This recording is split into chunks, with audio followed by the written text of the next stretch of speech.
sobre o papel do gás na transição energética, sobre esse duplo eixo aí, né, da segurança energética e a transição justa. Esse, então, é o objetivo da gente aqui.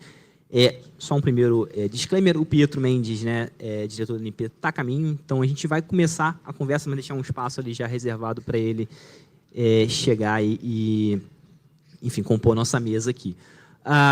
Pessoal, só uma orientação aqui já geral. Como nós somos 7, né, painelistas, se eu for abrir uma primeira consideração inicial para todo mundo, acho que acaba agora aqui o debate. Então, eu vou pedir para todos vocês, na primeira intervenção de cada um, considerar, então, nas suas respectivas reflexões, né, como é que o papel do gás como esse elo, né, essa fonte de transição energética, ele tem sido considerado nas políticas públicas, né, a gente tem um painel aqui bem heterogêneo, nas políticas públicas ali, né, tendo como representante o Marcelo Veit do MME, nos planos de negócios, né, de cada uma das empresas aqui contempladas, e quando o Pietro chegar também vamos passar pela regulação.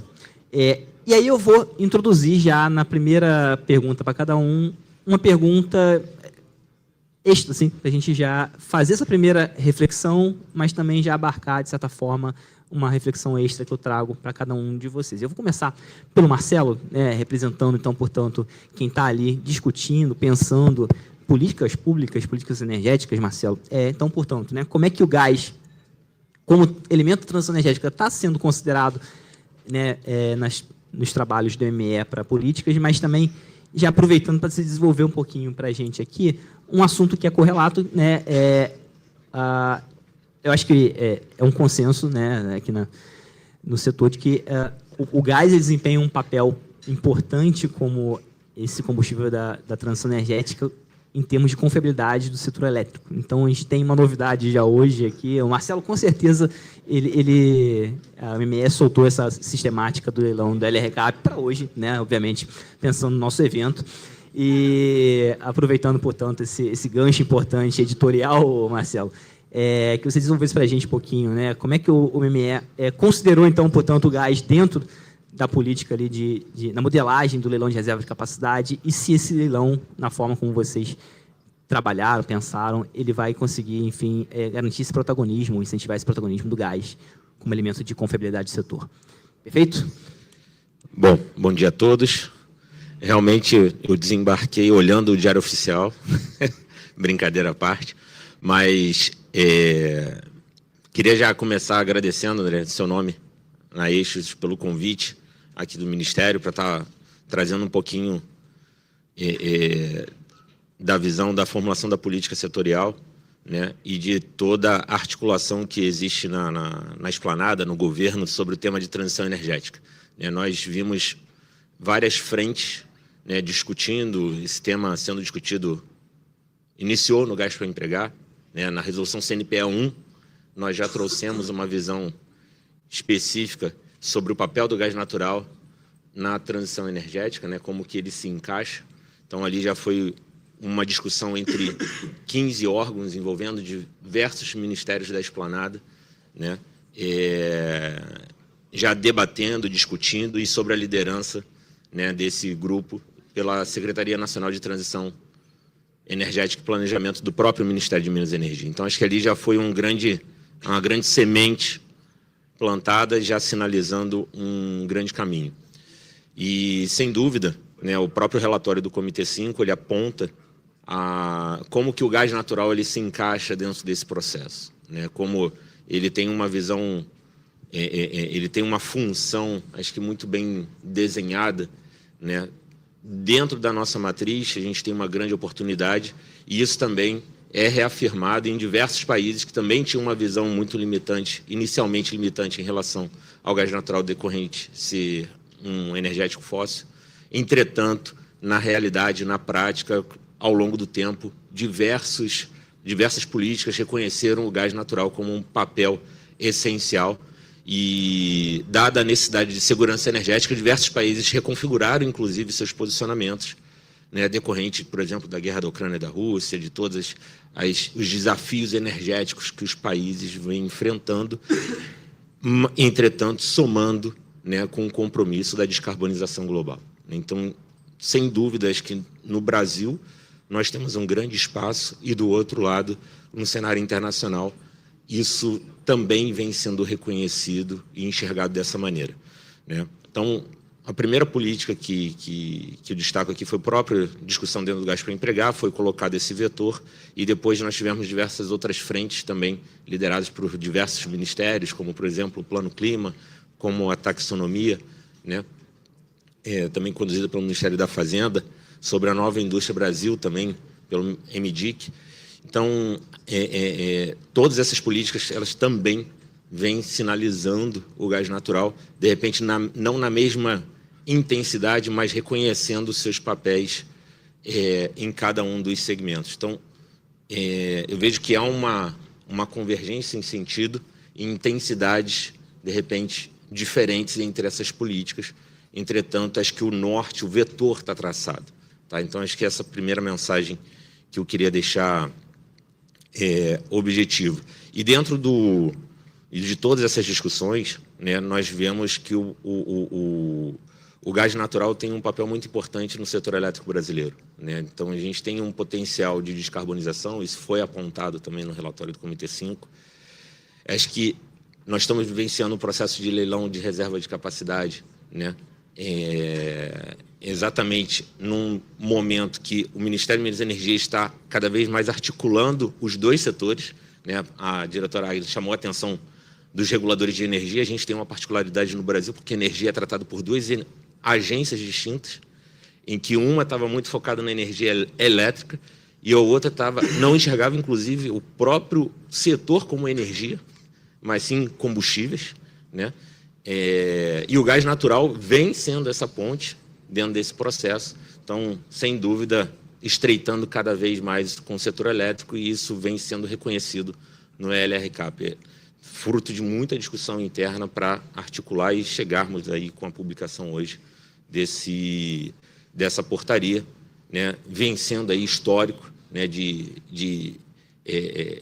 que um setor não estava muito relacionado com o outro, mas ele é completamente intrínseco um com o outro. A própria conexão, né, das térmicas a sistemas de transporte, isso estaria contemplado, de certa forma, né, na sistemática do leilão.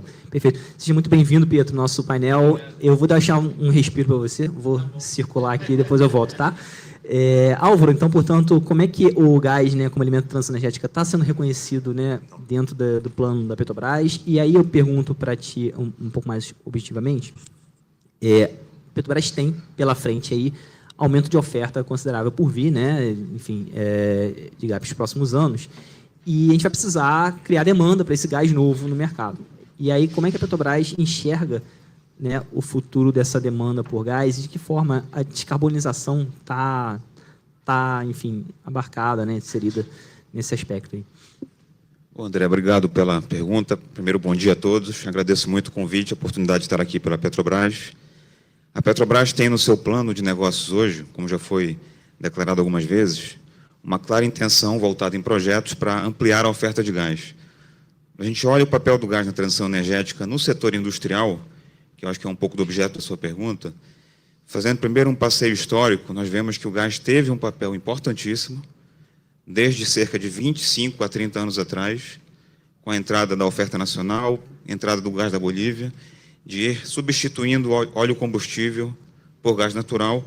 Isso levou ao aumento de competitividade do país na visão ampla, não só em custos, mas em emissões. Imagina se nós não tivéssemos tido esse passo, olhando historicamente. E agora nós estamos diante de um momento em que, de fato, projetos importantes que estão na carteira da Petrobras e também de empresas, outras empresas líderes no mercado e que também são nossas parceiras, de ampliar essa oferta. Um passo importante foi a entrada da Rota 3, que não sei se todos estão acompanhando, mas ela teve a sua rampa de subida ocorrendo durante o primeiro semestre, e após isso ela já estabilizou, né, num patamar alto de fluxo e produção, contribuindo como um passo importante para esse aumento estável da oferta. E temos outros projetos em andamento, eu destacaria entre os que nós temos, dois já citados pela diretora Angélica, o projeto Raia, operado pela Equinor, nossa parceira, e o projeto Sergipe Águas Profundas, em processo de análise para futura tomada de decisão. Esses projetos somados vão vir, em parte, para repor ofertas de outros campos, que ao longo desse prazo irão decair pelo declínio natural, inclusive o gás da Bolívia. Mas também, quando você observa o efeito prático, o efeito líquido, vai haver, sim, um aumento no patamar de oferta. Essa oferta que tem sido na faixa aí, antes da Rota 3, em torno de 40 e poucos milhões, esperamos que ela possa crescer paulatinamente e estacionar mais perto ali de pelo menos 60 milhões. Né? E já com esse efeito da redução dos outros campos, né? E isso propiciando, então, gás mais competitivo, que está em volta do que a gente também planeja que ocorra, né? A Petrobras, então, com a sua participação no mercado, que agora, como todos já sabem, é competitivo, aberto. Se você pegar dados do segundo trimestre e desse terceiro trimestre que acabou de fechar, nós já vemos um market share da Petrobras flutuando um pouco acima de 62% no mercado firme. E esse é um número que mais ou menos equivale ao equity da Petrobras nas suas ofertas, nos campos em que ela tem operação e ou parceria, ou nas compras de longo prazo, onde ela também tem produção, como na Bolívia. Então, assim, nós vemos esse movimento muito claro, aumento de oferta e competição, esses dois fatos juntos, gerando ofertas de gás cada vez mais competitivas, que tendem, na nossa visão, a trazer, ao longo do tempo, demandas novas. Mas isso também, para que possa ocorrer, André, depende, e eu preciso dizer isso aqui, de que haja no Brasil um contínuo esforço exploratório, porque é necessário, como o gás fóssil, né, o que você produz um dia vai declinar, é necessário que haja contínua reposição dessas reservas, para que seja possível não só ampliar esse patamar, mas também que as reposições futuras possam ir mantendo ou até ampliando ainda mais. Eu destacaria essa mensagem. Uma outra mensagem sobre essa questão do aumento da oferta é a necessária estabilidade regulatória. É importante que os marcos regulatórios que forem ocorrendo deem aos investidores a possibilidade de enxergar um quadro estável à frente, e o Brasil, devo dizer isso aqui, oferece isso para os investidores. Quando você vê o que as empresas veem no Brasil, são oportunidades muito claras de investimento, porque o recurso natural é bom, e o above ground, quer dizer, o pano regulatório, é ok também. Oferece estabilidade, oferece uma lógica de você perceber que os contratos serão cumpridos. Então, é necessário que isso possa ir sendo mantido para que os investimentos sejam contínuos. E, para não deixar de falar também de um tema importante, André, que você acabou não me perguntando, mas eu queria também deixar essa mensagem. O papel do gás para a energia elétrica mudou bastante, nós sabemos. O leilão recém-programado, né, já reconhece esse fato, porque esse leilão de reserva de capacidade estabelece tempos de partida para as usinas bastante curtos, da ordem de 1h30, 2 horas, que é, de fato, o que nós observamos na operação hoje em dia, né? E nós vemos que essa demanda por térmicas a gás, capazes de partir rápido, ela tende a aumentar ao longo do tempo. Porque, apesar de que há outras soluções também disponíveis, como, por exemplo, as baterias, as hidrelétricas adicionais que estão previstas, as hidrelétricas com reversão, né?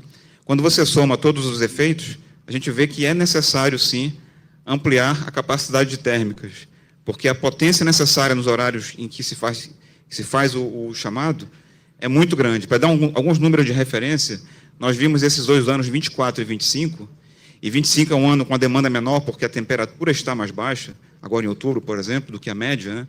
Outubro de 25 é o outubro mais frio do Brasil desde 2014, para dar uma referência. Então, a potência requerida hoje é menor do que, por exemplo, poderia ser se fosse na média, né? A gente vê variações entre ali 3 da tarde e 6 da tarde de 34, 35 mil megawatts de demanda, que é uma coisa que não ocorria antes. Essa variação muito rápida em poucas horas é suprida por máquinas girantes de hidrelétricas, termoelétricas, né?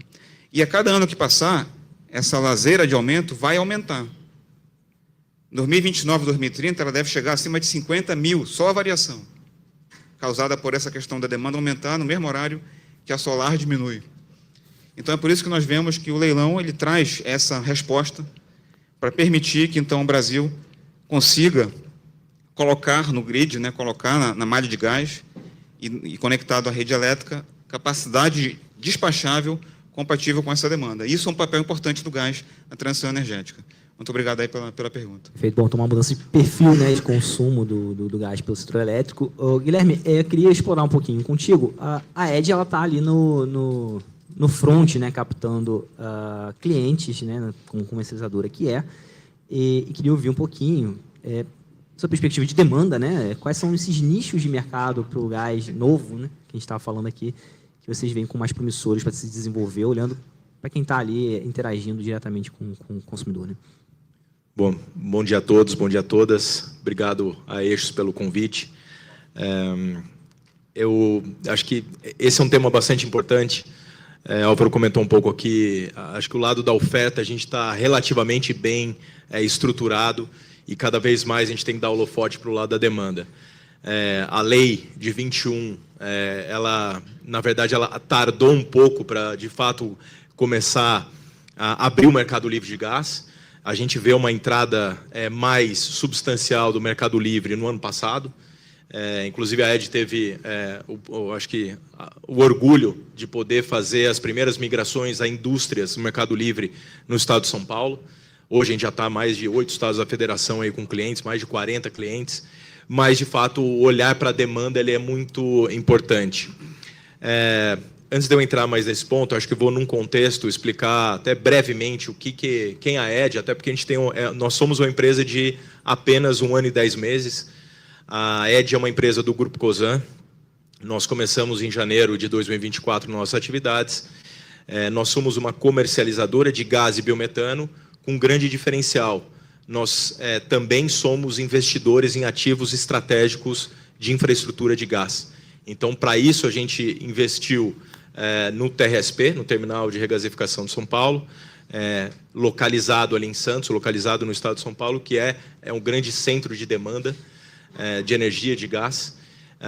Um terminal que tem uma capacidade de regasificar 14 milhões de metros cúbicos de gás por dia, tem uma capacidade de armazenar GNL na ordem de 170 mil metros cúbicos, então é mais uma janela, mais uma opção também de oferta e de segurança, principalmente segurança.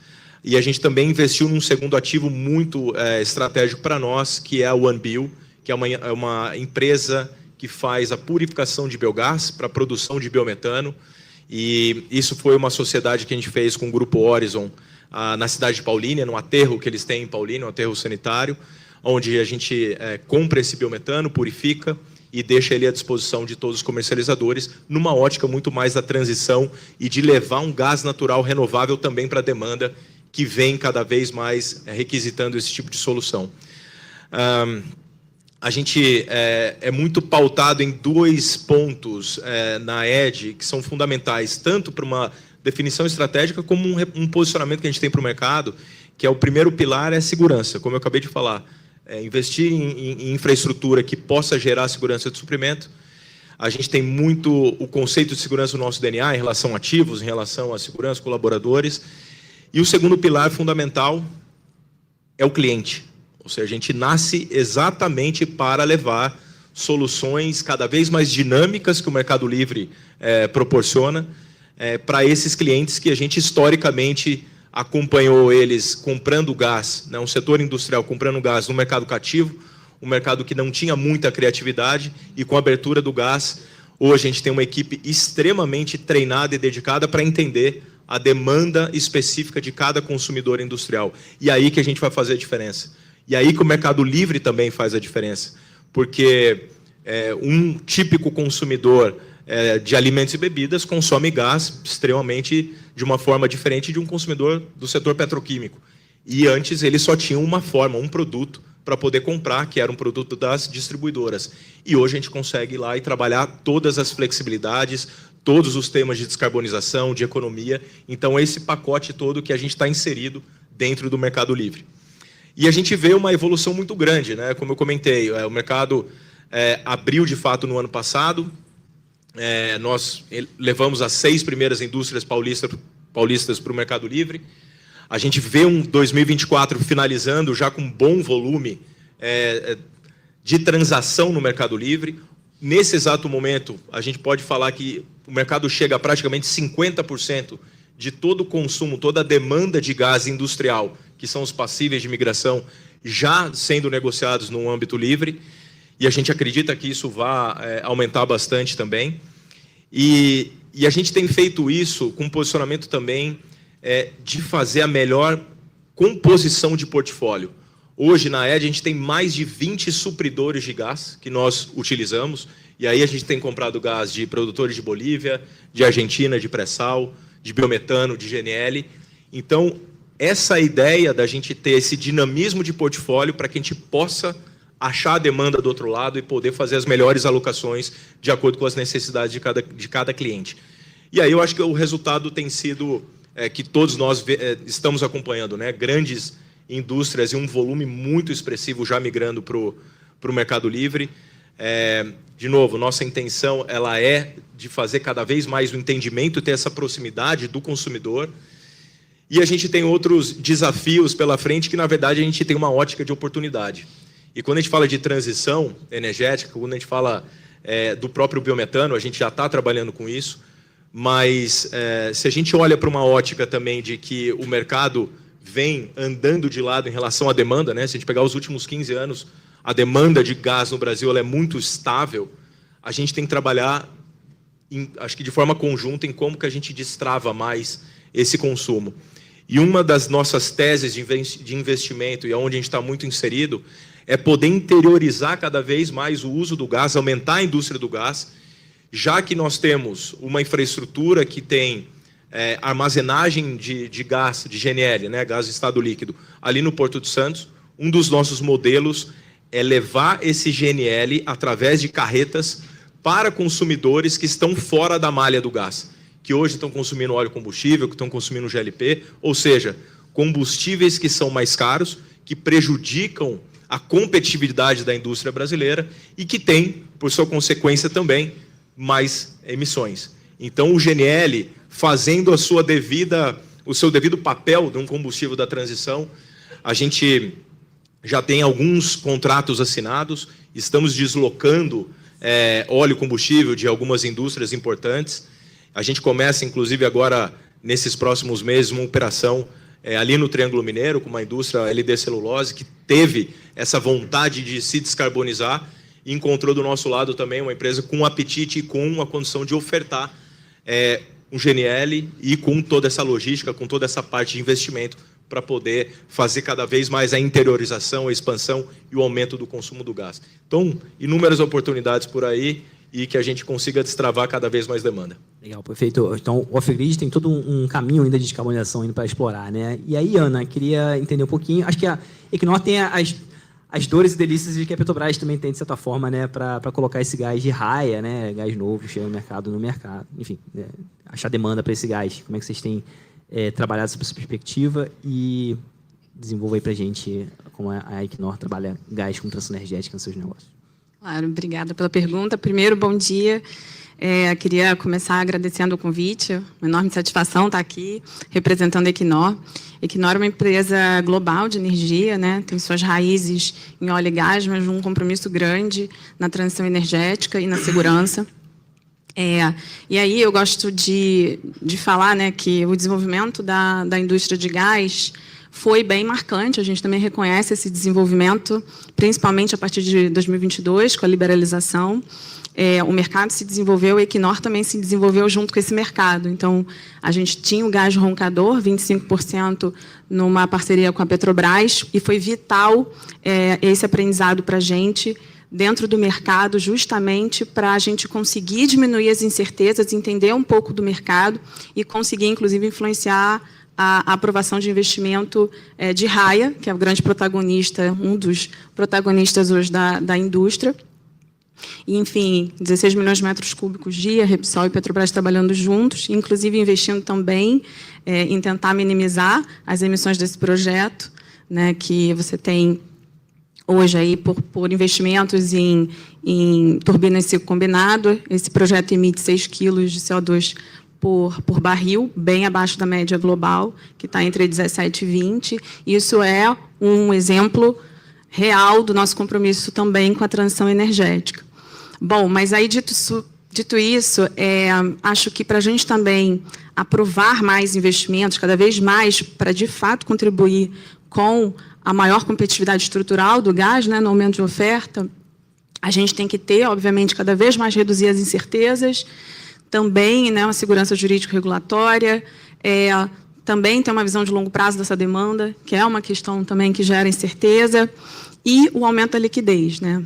Então, e aí, pegando o gancho de liquidez e falando um pouco mais, de fato, do uso do gás na transição energética, nossa visão, acho que compartilhando com a visão de muitos aqui, seja na segurança de suprimento elétrico, a gente acredita muito, né, que é uma fonte despachável, a térmica a gás, e pode, sim, suprir e ajudar, enquanto outras tecnologias, como baterias, não têm aí economicidade e escala suficiente. Isso em conjunto com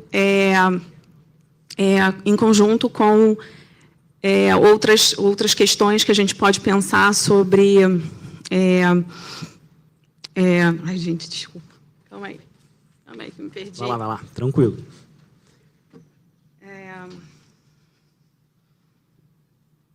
Bom, vou tentar pegar o eixo de volta, desculpa, gente. Em relação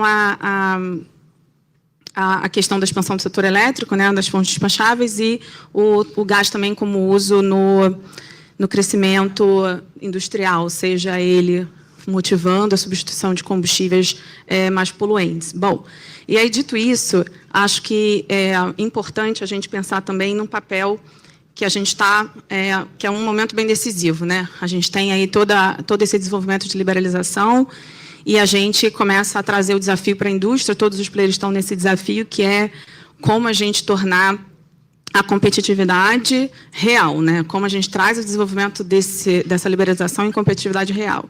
E aí um dos pontos é que competitividade real não é só preço, na nossa visão, né? A gente tem aí atributos também de confiabilidade e previsibilidade. Esses atributos são muito importantes. Então, como é que isso se coloca, por exemplo, no papel do Equinor hoje como produtor e comercializador? Você tem uma ponte, né, uma oferta que é intrinsecamente dependente da produção de óleo, e você tem a ponta da demanda, uma demanda completamente variável. Então, você tem clientes industriais que consomem gás 7 dias por semana, outros que demandam determinadas flexibilidades, sazonalidades, o setor elétrico demanda gás de uma forma totalmente diferente. Isso tudo é combinado em certas condições comerciais que elas têm um preço, né? Então, flexibilidade tem preço. Então, quando a gente olha isso e olha o papel que a gente está tentando ter como um player relevante desse mercado, é justamente gerir esse portfólio, seja diversificando a ponta da oferta, trazendo gás, a importação boliviana, argentina. O papel do GNL é extremamente importante nisso, ele é a molécula marginal que traz realmente essa segurança desse balanço energético, e seja no futuro aí com projetos de estocagem que vão ajudar a gerir esse portfólio de forma eficiente. E na ponta da demanda, você tem também que gerir esse portfólio diversificando seu mix de clientes, em diversos clientes industriais, e acho que tem um tempero adicional, que é gerir a infraestrutura, né? E aí, dentro da gestão de infraestrutura, acho que o maior desafio que a gente tem hoje é ali no transporte. A gente olha o transporte com lupa, o transporte é o local onde, de fato, a gente vê a liquidez acontecer. Hoje a gente tem visto com certo otimismo muitas discussões, muitas coisas sendo faladas em relação a consultas públicas abertas, discussões sobre o transporte. A gente acredita que, se essas condições vierem para trazer mais competitividade, ou seja, desenvolvimento de liquidez, trazer tarifas mais competitivas para a gente conseguir ter mais trocas, isso vai favorecer muito a gestão desse portfólio, e, por conseguinte, a gente vai conseguir ofertar um gás cada vez mais competitivo em preço também. Tá? Eu acho que era basicamente a mensagem. A gente acredita muito no gás, sim, como combustível de transição, e estamos empenhados e trabalhando arduamente para trazer flexibilidade de portfólio para a gente conseguir entregar uma oferta cada vez mais competitiva e relevante, até porque, no final do dia, é o cliente que, de fato, precisa estar bem atendido, e a gente está trabalhando para conseguir atender da melhor forma possível. Legal. Bom, ô, Luiz, a Ana coloca, então, aqui para a gente... introduz aqui para a gente no debate a questão da competitividade do gás, né? E talvez, né, uma reflexão que vale aí é o papel do gás como elemento de transição energética, talvez seja tão mais importante quanto maior for a competitividade desse gás nesse mercado. Então, o aumento da oferta que está se esperando para os próximos anos aí, Luiz, vai ser suficiente para a gente destravar esse mercado, enfim, ganhar essa competitividade e, naturalmente, destravar esse mercado. A gente vai precisar de mais, enfim, um olhar da origem também sobre a perspectiva do plano de negócio de vocês para o gás. Bom, primeiro, queria parabenizar a Eixos, Felipe, André, por fomentar espaços de debate tão importantes, focados na nossa indústria. Não é difícil a gente ter um veículo focado que a gente possa discutir. Agradecer o convite, que passa a ser uma armadilha no meio que eu sento de tanta gente, do lado de tanta gente inteligente aqui, né? Então eu tenho que me esforçar para poder colocar argumentos à altura. E vou aproveitar o teu gancho, e adorei o que eu escutei aqui do Marcelo, do Álvaro, da Carol, principalmente, porque a gente ainda não atua na interiorização, para fazer uma reflexão que eu acho que é a parte da consequência do que a gente está vendo aqui no discurso de todos esses atores. O termo transição, ele passa a ser insuficiente para ilustrar a revolução energética que o mundo está passando ao longo, principalmente, dos últimos 10 anos, e sabe-se lá por mais quanto tempo, né? A transição ela começa com um questionamento ultralegítimo acerca do aquecimento global e das emissões de carbono. O mundo migra, efetivamente, para o uso de renováveis, e aí a gente começa a se deparar com alguns problemas que colocam a gente na segunda derivada do problema, que é a segurança energética, né? E aí a gente passa a aprender que excesso de energia não é excesso de potência, né? Que o sol se pôr passa a ser um problema que a gente precisa remediar, né? Que, eventualmente, a energia mais barata de curto prazo ela pode ser a mais cara de longo, e que talvez, se você tiver teu fornecimento muito concentrado num único país, e esse país entra em guerra contra você, você tem um problema. E aí a gente está entrando agora no terceiro ciclo dessa revolução, que é a questão da soberania energética, e que muito pouco tem se falado. O mundo está aprendendo que, a depender de quem se importa combustível, talvez você se meta no meio de uma guerra tarifária que tenha consequências muito piores para o país do que, eventualmente, importar um gás ou ter um estímulo de produção doméstica, né? E isso tudo conectado também numa revolução do lado da demanda, porque os países mais pobres, por questões demográficas, estão ficando, consequentemente, mais ricos e querem ter acesso, efetivamente, aos mesmos benefícios da modernidade que o mundo rico já tem. Querem ter seu primeiro carro, querem poder conectar suas cidades através de viagem de avião, e aí a demanda energética também vem crescendo progressivamente. Então, o Brasil, na minha visão, e a gente está aprendendo, enquanto o mundo está entrando na terceira derivada do problema, questionando essas questões e as diferentes fontes de uso, o Brasil ainda está lá aprendendo a calcular a fórmula de Bhaskara e vendo o carbono como o principal problema, e não entendendo que, quando a corda enforca, né, cada nação está olhando primeiro para o seu próprio lado. E aí eu vejo um pouquinho do LRCAP, vendo o Brasil indo nessa direção, as palavras do Álvaro, as palavras da Carol, e a gente começando a entender que, efetivamente, fonte energética exige planejamento integrado de longo prazo. O que a gente vai entrar no mundo a partir de agora são ciclos de volatilidade em suas diferentes fontes energéticas. GNL e gás natural, eles têm o mesmo combustível, mas não necessariamente o mesmo preço, em função de riscos políticos, riscos de soberania, e diversificar estas fontes passa a ser fundamental para que você possa, efetivamente, emergir do que é uma oportunidade para o Brasil, efetivamente utilizando as nossas vocações para ter uma energia mais competitiva. Então, não dá para a gente dissociar o planejamento energético do setor elétrico, da Petrobras, da Equinor, da Origem, da ED, sem ser um olhar de forma integrada. O mesmo vale, efetivamente, para o transportador, né? E a gente precisa, efetivamente, entender isso. Entender que energia, como contratação do governo, não significa contratar a energia mais barata de curto prazo, mas aquela que faça sentido no ciclo de investimento, né? Incluindo outras necessidades que a gente tenha enquanto sociedade, também num plano de descarbonização, num contexto global, e não só de Brasil, porque não adianta a gente descarbonizar nossa matriz enquanto os Estados Unidos autoriza a exploração no Alasca, que deveria ser muito mais sensível do que um debate na margem equatorial, por exemplo. Não deveríamos deixar de aproveitar as oportunidades que temos, efetivamente, de destravar mais petróleo associado que a gente tem na nossa costa, com uma integração mais forte com o setor elétrico, se isso viabilizar, a despeito de uma energia mais cara de curto prazo, um maior desenvolvimento do nosso principal item de pauta de exportação, que é o petróleo. Isso tudo tem que ser pensado de uma forma integrada e, obviamente, como bem disse o Marcelo, o gás ele passa a ser a ponte nisso tudo, porque permite que a gente encontre os nossos compromissos de descarbonização sem afetar o desenvolvimento da nossa sociedade, porque maior consumo de energia significa maior desenvolvimento econômico.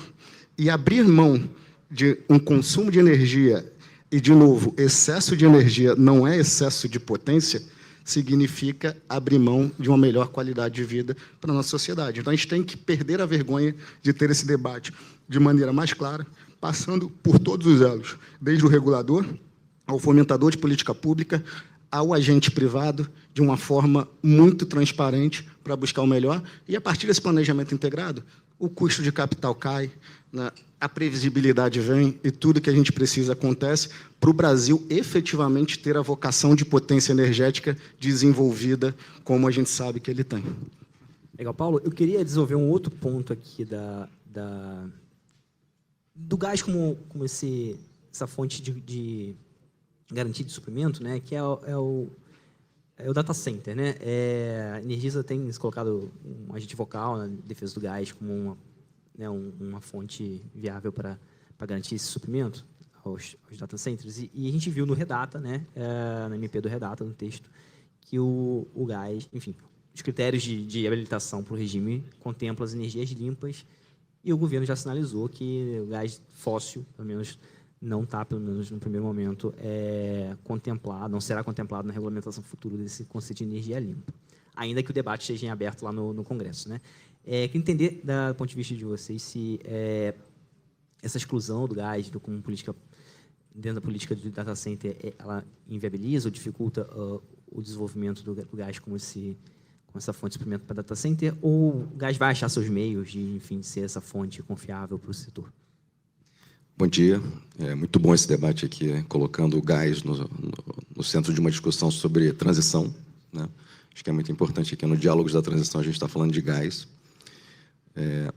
Eu achava que a Energisa era o player mais novo aqui do palco na área de gás, mas eu acabei de ver que a ED é um pouquinho mais nova. A gente está há pouco mais de 2 anos no mercado, né? Mais de 120 anos no setor de energia elétrica e há pouco mais de 2 anos no mercado de gás. Eu queria até fazer uma menção, André, primeiro, a um comentário que o senador Laércio fez essa semana, acho que inclusive para vocês, falando de forma muito correta, né? Falando que a gente tem que parar um pouco com essa discussão mais etérea, que o gás, de fato, é o combustível da transição. Então, acho que é uma primeira, até aproveitando um gancho aqui do que o Luiz falou, a gente tem que parar um pouco com essas discussões. A gente discute muito o futuro, talvez o pouco presente, né? E, assim, a gente tem que, de fato, internalizar e normalizar que o gás é o combustível da transição por inúmeros motivos que já foram citados aqui, né? Quando você me pergunta especificamente data center, certamente, e aí, de novo, né, quando o governo encaminha a proposta, o Redata, ele fala lá de fontes renováveis e limpas, e ninguém sabe ainda o que seria fonte limpa. Talvez se a gente já tivesse isso de forma mais, né, objetiva, colocada, né, talvez a gente não tivesse nem essa preocupação de discutir agora. Agora, claro que o gás é fundamental para o data center, né, e, na verdade, o gás, quando eu digo gás, eu digo qualquer fonte firme, né? A gente tem um ativo que é a sobra de energia, especialmente ali no Nordeste, de energia renovável. Eu acho que esse potencial tem que ser utilizado, mas, assim, pelo menos no que eu sei sobre data center, eu não consigo ver essa conta fechar sem a garantia firme de energia, né? Então, é importante, é um diferencial para o Brasil, sim, ter a energia renovável e poder aplicar o máximo que a gente puder de energia renovável nos data centers. Mas, assim, eu acho que eu acredito muito que o Congresso vai fazer essa correção está no texto da medida provisória para incluir não só o gás, mas eventualmente também a energia nuclear, como beneficiário vamos dizer, do programa do Redata. Tá? Tem uma emenda lá do Júlio Lopes que ele fala isso, então acho que a discussão ainda... Tem a discussão, o projeto de lei de inteligência artificial também, relatado pelo deputado Aguinaldo, então acho que a discussão deve ocorrer até o final do ano, e eu acho que vai prevalecer o bom senso. Né? Eu acho que o bom senso vai prevalecer, a gente vai ter o gás ali, porque senão, André, o que vai acontecer? A gente faz uma política de atração de investimento para data center. E se a gente começa a se colocar de uma maneira muito restritiva, a gente não gera o efeito desejado. Né? De novo, é importante, eu sei que tem essa demanda, inclusive dos próprios investidores em data center, de utilizar a energia renovável, mas, assim, não é uma política energética que a gente está discutindo aqui, é uma política de investimento para data center. Então, a gente tem que ser um pouco mais aberto e realista, eu acho, para contemplar o que é necessário, né? Para que, de fato, senão, no final do dia, o que a gente pode ter é uma política de distração de investimentos, não de atração de investimentos. Né? É o que eu penso sobre a não inclusão momentânea do gás no Redata e na discussão do data center. Legal. Pietro, bom, você já esteve no lugar de quem estava fazendo política pública, agora vamos trocar o chapéu para quem está no regulador, né? Queria entender um pouquinho se a agenda regulatória da ANP que está posta, né? Ela por si vai ser capaz, suficiente, para garantir, o termo talvez não seja garantir, mas induzir esse papel do gás como transição energética. A gente vai ter que pensar em complementos aí a ela. E aí, o que foi uma provocação também, né? A gente estava discutindo sobre a questão da competitividade do gás natural, né? Quanto maior ela for, talvez mais facilmente o gás vai se inserir como esse elemento de transição energética. E a gente está numa discussão importante na agenda aí do gás da ANP, que é a revisão tarifária, enfim, que tangencia muito bem esse ponto da competitividade. Queria ouvir um pouquinho de você sobre esses pontos. Bom dia a todas e todos. Bom dia, André, obrigado aí pelo convite. Karine Fragoso, Felipe, hábito de professor, viu? Quando o aluno sai aí, a gente chama o nome dele. Tô brincando.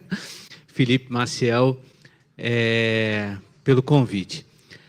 Com relação à agenda da transição, a gente entende que o papel da ANP ele é fundamental, porque grande parte dos problemas que a gente vê com relação a não ter um aumento de demanda estão relacionados ao preço do gás natural, e o preço do gás natural ele é impactado por uma série de ações, dentre elas, por exemplo, a necessidade que a gente tem de desenvolver reservas já aprovadas. Então, por exemplo, o projeto Sergipe Águas Profundas é um projeto fundamental que tem que sair dentro do cronograma o quanto antes para a gente aumentar a oferta de gás natural. Está dentro do âmbito regulatório da agência acompanhar o plano de desenvolvimento.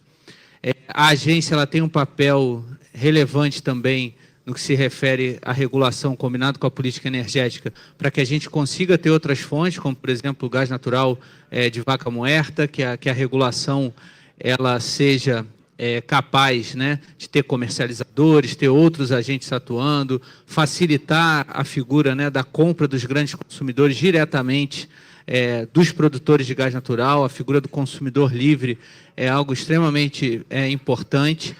Inclusive, mesmo aí com os números aí de 62% trazidos aqui pela Petrobras, a gente tem que ter uma diversificação maior de fornecedores, porque acaba que o preço praticado pelo agente dominante, ele ancora o preço de todos os outros agentes, e a gente ter uma maior competição no segmento de oferta é algo que é extremamente relevante.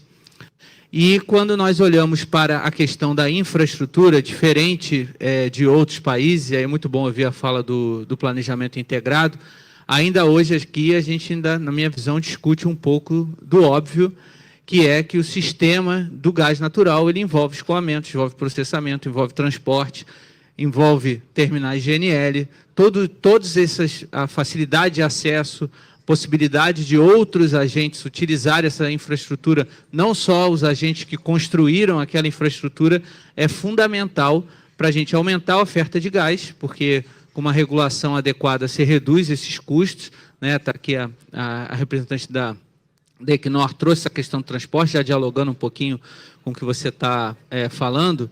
Muitas das vezes a gente vai conseguir trazer um gás natural competitivo, a ED lá via TRSP, e a tarifa de transporte pode não ser a mais adequada, pode encarecer o gás e inviabilizar determinados tipos de indústria, né? A infraestrutura é uma coisa que pesa muito no preço do gás, e quando o gás ele não se torna competitivo, ele acaba sendo substituído por outras fontes de energia, e isso muitas das vezes não está relacionado ao preço da molécula em si, ele está relacionado ao preço da infraestrutura, as condições de acesso, as dificuldades que a gente vê hoje com relação a isso. E aí, entrando na questão do transporte, a agência ela tem uma equipe, né, extremamente qualificada, que tem totais condições, entendo eu, de colocar aí para consulta pública, para escrutínio público, uma proposta da agência, porque hoje a gente está vendo uma consulta em que a BRA, a proposta de novos investimentos, tudo isso é uma proposta dos transportadores, que está em consulta pública. Eu entendo que a ANP tem que fazer um dever de casa de juntar todas essas informações e submeter uma proposta da própria agência, para que aí sim o mercado entenda e os agentes saibam qual é a proposta da agência com relação a todos esses aspectos. Na revisão tarifária, a gente sabe que tem uma grande discussão, que é do lado dos transportadores, uma utilização da depreciação contábil, que existe também controvérsias em termos das contribuições recebidas, de que a depreciação contábil, metodologicamente, talvez não fosse a melhor alternativa, e também, mesmo que se usasse a depreciação contábil, existem outras formas de fazer esse cálculo com relação à base regulatória de ativos. No que se refere à outra parte, vamos chamar assim, tem uma ideia de se usar um critério econômico-financeiro em que você, aplicando aí o que foi combinado nos contratos legados, você faça um cálculo econômico-financeiro para determinar a base regulatória de ativos. Então, a BRA é um ponto central. A questão da contratação de capacidade é outro ponto central. Muito bom que saiu o LRCAP hoje, porque quando a gente pensa em tarifa, nós temos que olhar qual vai ser o horizonte de demanda, e térmicas descontratadas, né? Tem um impacto relevante aí no denominador no que se refere ao cálculo da tarifa. E outro aspecto é a questão de novos investimentos, né? Muito se criticou na época o Ministério de Minas e Energia, talvez tenha sido a maior crítica, aí falando, roubando um pouquinho o chapéu, quando estava lá, quando a gente editou o decreto do gás para empregar, que se criou uma complexidade adicional com o Plano Nacional Integrado de Infraestrutura. E é fato hoje que a agência, para decidir um determinado investimento, a gente precisa ter uma visão integrada. Porque, às vezes, você tem mais de uma opção, por exemplo, para suprir a queda da Bolívia e trazer mais gás natural que virá do pré-sal, com Rota 3, com o hub agora de Búzios, que a Petrobras disse que vai ofertar a maior quantidade de gás natural. Então, como é que eu faço isso? Eu faço, exemplificando, aumentando a capacidade da rede da NTS, eu faço um revamp de uma UPGN para tratar mais úmido. Então, a gente precisa ter esse planejamento integrado para balizar as decisões da agência. Então, o planejamento integrado ele vem numa perspectiva de destravar investimentos, atrair investimentos, porque eu vou ter muito mais conforto dentro do órgão regulador de aprovar um determinado investimento, e é uma preocupação muito grande do Conselho de Usuários de que nós aprovemos investimentos que realmente são necessários, não quaisquer investimentos.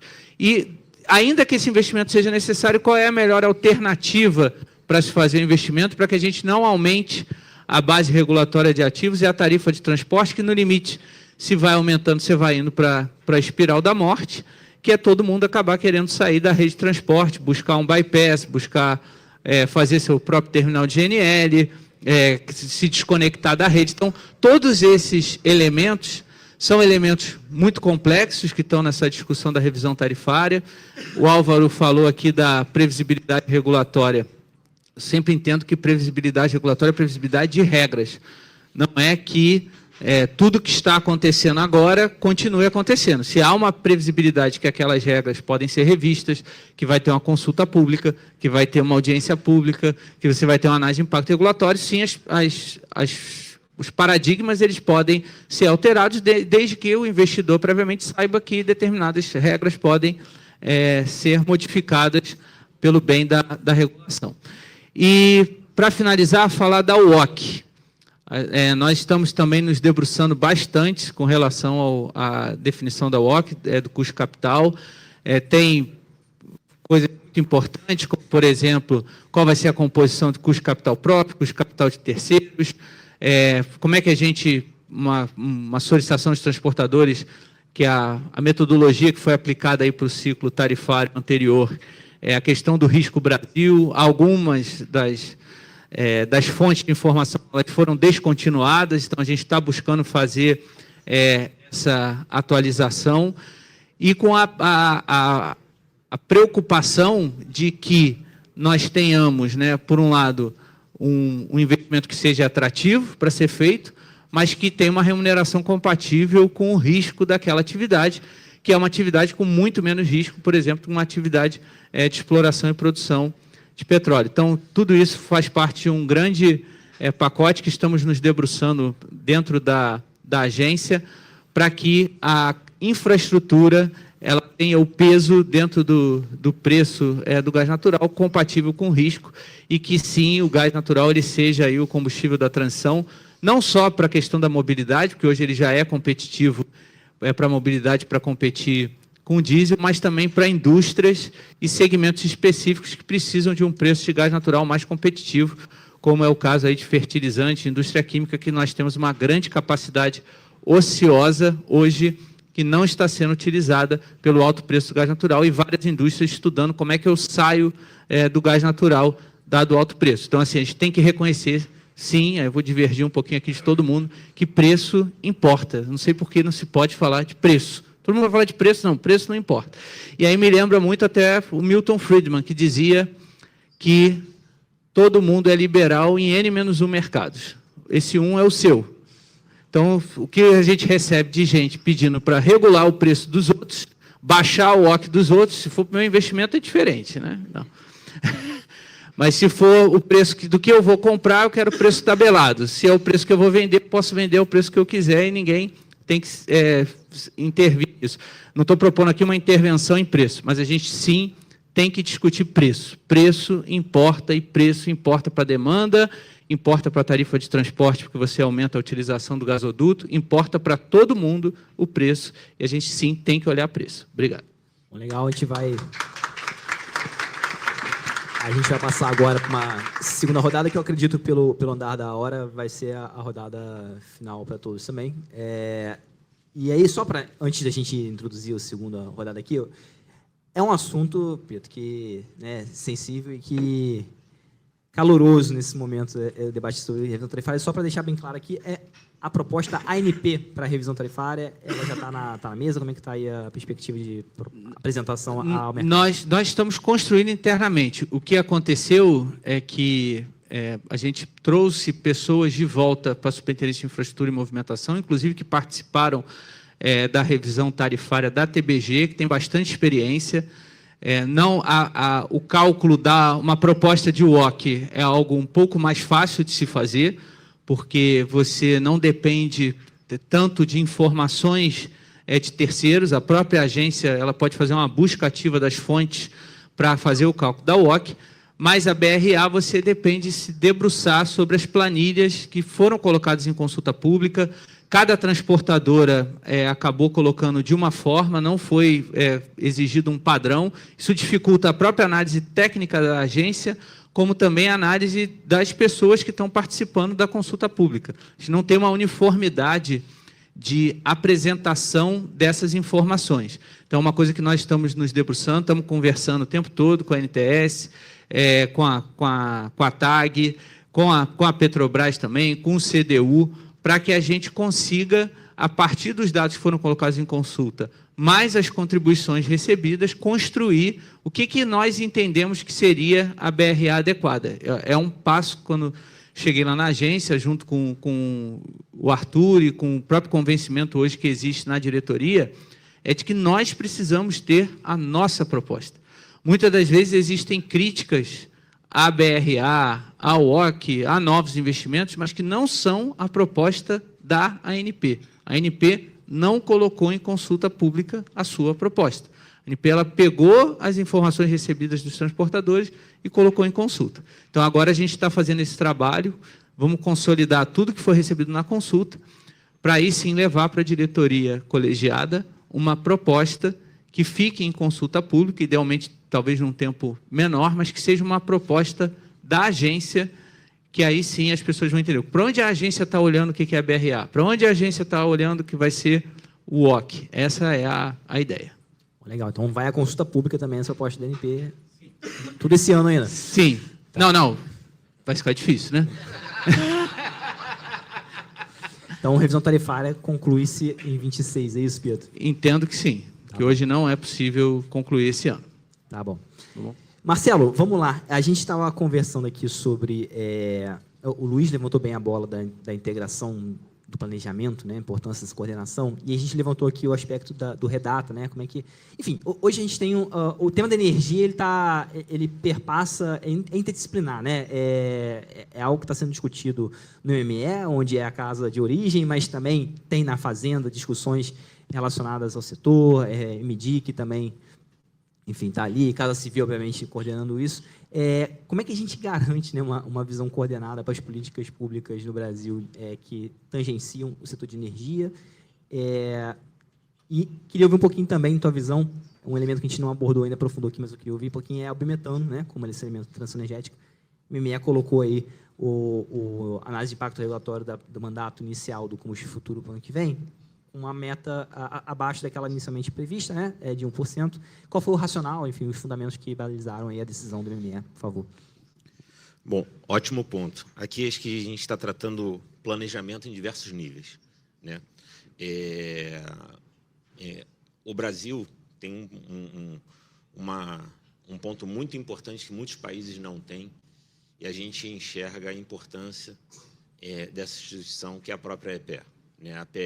A EPE tem a função de planejamento, tem a sinalização de longo prazo, né? Ela tem ali a metodologia, e quando de longo prazo, e dentro do próprio decreto do gás para empregar, nós já sinalizamos, olha, observe aqueles cenários de longo prazo e comece a fazer um planejamento que se materialize no setor de gás natural como um grande vetor para atrair os investimentos, e justamente sobre a ótica do que o diretor Pietro chamou a atenção, que é apontar os investimentos e o menor custo possível com maior eficiência, porque isso se reverte ao preço, né? E quando a gente está falando de eficiência, a gente está sinalizando, inclusive, por exemplo, ganhos de escala de infraestrutura, diversos elementos, né? Porque a Petrobras fazia isso maravilhosamente bem. Olha o caso do próprio gasoduto Bolívia-Brasil, ele não nasceu com 30 milhões de metros cúbicos, não tinha mercado para isso e foi uma rampa, como também acontece no próprio AIP, que a infraestrutura não chega no seu topo logo de cara. Então, existe uma função de planejamento, e num setor que tem uma multiplicidade, quem entra nessa figura é a própria visão de Estado, sinalizando esse grande caminho de uma forma integrada. Então, quando a gente está falando de planejamento de longo prazo, que está ali previsto pelo EPE, que envolve muito mais do que o setor de gás natural, ele tem uma sinalização, né? E quando a gente olha numa condição de país, com a multiplicidade de energia, com características diferentes em cada região do país, isso eleva mais ainda o grau de dificuldade. Então, você tentar colocar uma decisão a uma região centro-oeste, pensando na lógica do Nordeste, a gente pode ter alguma dificuldade dentro desse processo, e isso possivelmente, né, traga ineficiências que vão chegar à conta do consumidor. Então, é importante essa visão separada de longo, de curto, e o que nós fizemos no Gás para Empregar foi olhar o setor, identificar o que pode gerar um menor custo de investimento, qual é, por exemplo, a gente está discutindo com a Argentina, com a Bolívia, com o Paraguai, qual é a melhor rota para se estruturar e chegar gás natural no Brasil, sobre uma ótica de nação, de fato, né? Então, separado esses pontos e colocado esses elementos, nós entramos no plano do biometano, coordenando essa visão de longo prazo. Inclusive, tem relatórios da OCDE indicando que da Agência Internacional de Energia, que o custo de capital de investimento aqui no Brasil era maior, decorrente das sinalizações diferentes de longo prazo e de curto prazo, né? Então, isso se traduz em mais previsibilidade, menor custo de capital, menor custo de energia ao consumidor. né? Então, essa é a grande visão que a gente foi muito contestado pelas lógicas anteriores, mas muito alinhado a um cenário de atendimento de referências internacionais como a Agência Internacional de Energia. E aí a gente entra no grande capítulo, que é a questão do biometano, né? Até falo fico arrepiado pela questão, porque a gente tem uma grande oportunidade no Brasil de aproveitar um recurso energético, dando escala a ele, né, para que ele se torne cada vez mais competitivo e, através do preço, a gente consiga expandir o seu consumo. Então, a gente tem uma grande vantagem de ter grandes polos produtores, como o caso do próprio produção de petróleo e gás. Grandes polos produtores, mas pulverizados em diversos campos e muito mais pulverizado com pequenas escalas. Então, o objetivo do plano é pegar aquele produtor de insumo e que aquilo ali se torne energia na ponta e atraia um investidor, ou o próprio agente, ou como qualquer outro agente da cadeia, ou um investidor de fora, que bate a porta do Ministério querendo saber, eu quero investir nisso, como é que eu faço para investir? Então, a gente vê que uma semente para o futuro pode ser uma rodada, conforme a ANP faz na questão de petróleo e gás. Quem sabe a gente não está fazendo rodadas para atrair investidores, tanto em infraestrutura como para a produção de biometano. É esse a sementezinha que a gente está plantando para o futuro. Por exemplo, um operador independente de infraestruturas, algo nessa linha? Em qual... um operador independente de infraestruturas de gás, é isso? É algo nessa linha? É como você fala em leilão para... Se for no caso de infraestruturas, sim, né? Então, por exemplo, um dos pontos que nós fizemos avanços no decreto é exatamente para atrair os investidores terceiros para escoamento e processamento, né? Que esses agentes também investem em diversos países, entretanto, quando eles vêm para cá, tem diversas assimetrias, como qual é a reserva, qual é o potencial, quando que aquele campo entra, diversos elementos que ele não consegue aportar. Aí o resultado, o próprio operador do campo coloca o valor, e isso era a lógica da própria lei do gás anterior. Era uma lógica que já estava instituída, que não dava o acesso, não tinha essa visão compartilhada, e a Petrobras sempre fez isso muito bem sobre os seus campos, né, compartilhando a infraestrutura, compartilhando os campos, entrando com eficiência nessas infraestruturas, trazendo um portfólio. Então, a ideia do plano, nesse sentido, para a infraestrutura, é atrair esse tipo de investidor. Já para a produção de biometano, a gente pode aproveitar tanto produtores nacionais, sem problema, como os próprios produtores de insumo, que estão ali, mas não é o main business deles, né? Eles não estão preocupados com aquilo. Pelo contrário, eles querem reduzir aquele passivo ambiental para expandir a produção principal deles, né? A gente tem aqui alguns agentes que estão no setor e veem isso na realidade. Mas, do outro lado, para quem não quer ser investidor, tem investidor privado de diversos países que estão batendo a porta e querendo entender como é que funciona aquele negócio, como é que ele pode, né? Então, esse elemento vai ser uma grande assimetria, vai ser uma redução dessa assimetria de informação para atrair esse tipo de investidor na produção de biometano. Vamos tentar desenvolver um pouquinho melhor aqui, Marcelo, só para entender. É porque a gente não está falando de um regime de concessão, né? Como é de óleo e gás, mas a ideia é fazer mais chamadas públicas, algo nessa linha, para que dê um match, casamento entre o produtor, não, melhor dizendo, o proprietário das infraestruturas, por exemplo, de usina de etanol ou de aterro, com um investidor interessado em desenvolver uma planta de biometano naquela região. É isso? Isso. Beleza. É ofertar projeto. Então, não tem o que confundir em relação, inclusive, a regimes. É redução de assimetria para que saiba com quem se faz esse tipo de negócio. Então, se você, por exemplo, se você estimula... Vamos pegar um paralelo. Olha os leilões que a gente tinha de biodiesel. Era um processo em que a agência fazia, chamava as partes, tentava fazer os matches sobre os processos. É uma comparação mais objetiva, tá? Mais indutora da atividade econômica. Isso ficaria a cargo do MME? Oi? Isso ficaria a cargo do MME? Não, o que a gente colocou no decreto, a ANP vai ofertar esses projetos ali livremente para colocar. Tanto é que teve uma discussão, logo quando nós publicamos o decreto, se o produtor de biometano não poderia mais apresentar autorização. E não é essa a lógica, pelo contrário. É para fomentar, de fato, diferente de transporte, que aí tem outra lógica, do escoamento e processamento, que a gente induziu outra lógica. Tá. É diferente. Tá. E só, deixa eu passar para a bola para o Álvaro, só para deixar bem delineado. a decisão do percentual ali de 0,25%, né, que foi delimitada ali para o início do mandato ano que vem, ela foi pensada muito ali, imagino, pela existência do mercado voluntário atual? Como é que foi esse racional aí de vocês? Assim, existe uma preocupação muito grande em relação ao combustível do futuro, exatamente o impacto do preço que isso pode trazer, né? Então, dado o prazo, né, a quantidade, a previsibilidade de que novas pontas vão entrar e o quanto isso pode também onerar a cadeia, foi colocado um valor mais conservador nesse sentido, né? Mas a gente vê de fato a importância desse mecanismo para lastrear e trazer novas decisões de investimento. Tá? Legal. E eu queria ouvir um pouquinho, Álvaro, justamente sobre o biometano, né? A Petrobras tem sinalizado, inclusive, interesse de investir no setor, enfim. Queria ouvir um pouquinho como é que vocês receberam aí a proposta de mandato para o ano que vem e como é que está aí a estruturação da chamada pública, né? Que vocês fizeram para a aquisição desses certificados e biometano. Certo, André.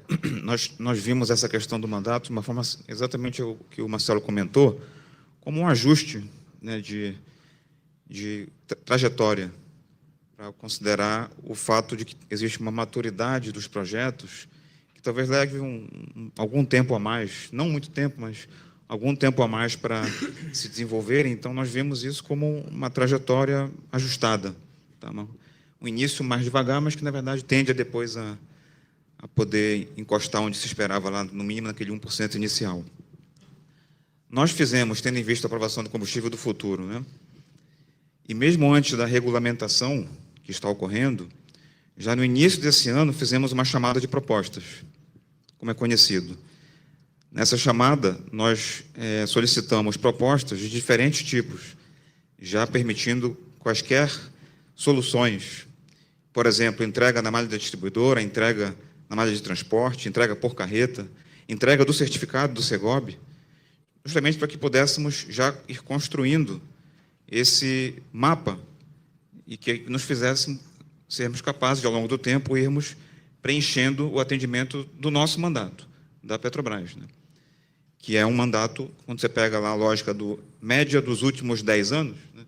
Você vê que, quando você pega os últimos 10 anos, só nos últimos 3 que o mercado abriu. Então, na verdade, o volume total a ser compensado por essa lógica de 10 anos é maior do que o que a gente tem hoje de market share proporcionalmente. E aí recebemos aproximadamente 100 propostas e houve esse afunilamento, né, pelos critérios objetivos de seleção que haviam sido publicados, para em torno de 20, e essas estão em processo de negociação. De novo, prevendo combinações de entrega na malha, fisicamente, ou por carreta em instalações da Petrobras, ou o certificado, né? Existem, sim, alguns desafios de prazos de implantação, que nós entendemos normais, porque tem a ver com a maturidade dos projetos. Uma questão de tempo, eles vão, em poucos anos, na nossa visão, estar disponíveis, sim.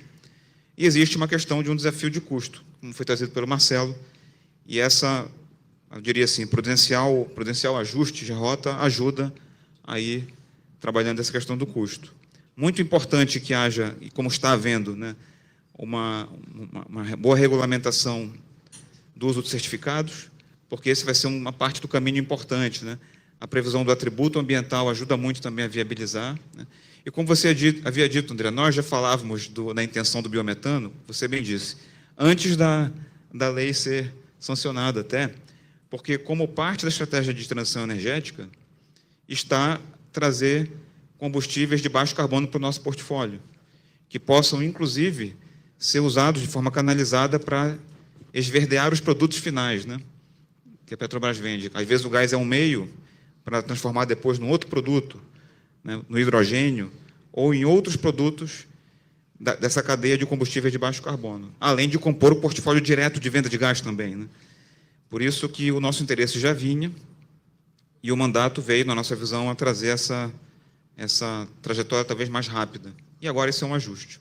É um pouco isso. Não sei se ficou alguma questão mais. Entendo que o Petrobras recebeu, então, positivamente essa decisão do MML. Sim, positivamente, sabendo que é um ajuste, e seguimos ainda assim negociando, conforme previsto no cronograma, as propostas que recebemos. Tá? A conclusão é para esse ano ainda, né? A previsão é para esse ano a gente ir concluindo essa... Tem um pouco mais de tempo agora, mas não é muito mais, né? Porque Se não for agora entre novembro e dezembro, talvez escorregue para o começo do ano que vem, mas você está falando ainda de uma coisa de poucos meses, porque o mandato, além do 0,25, também andou para a metade do ano, né?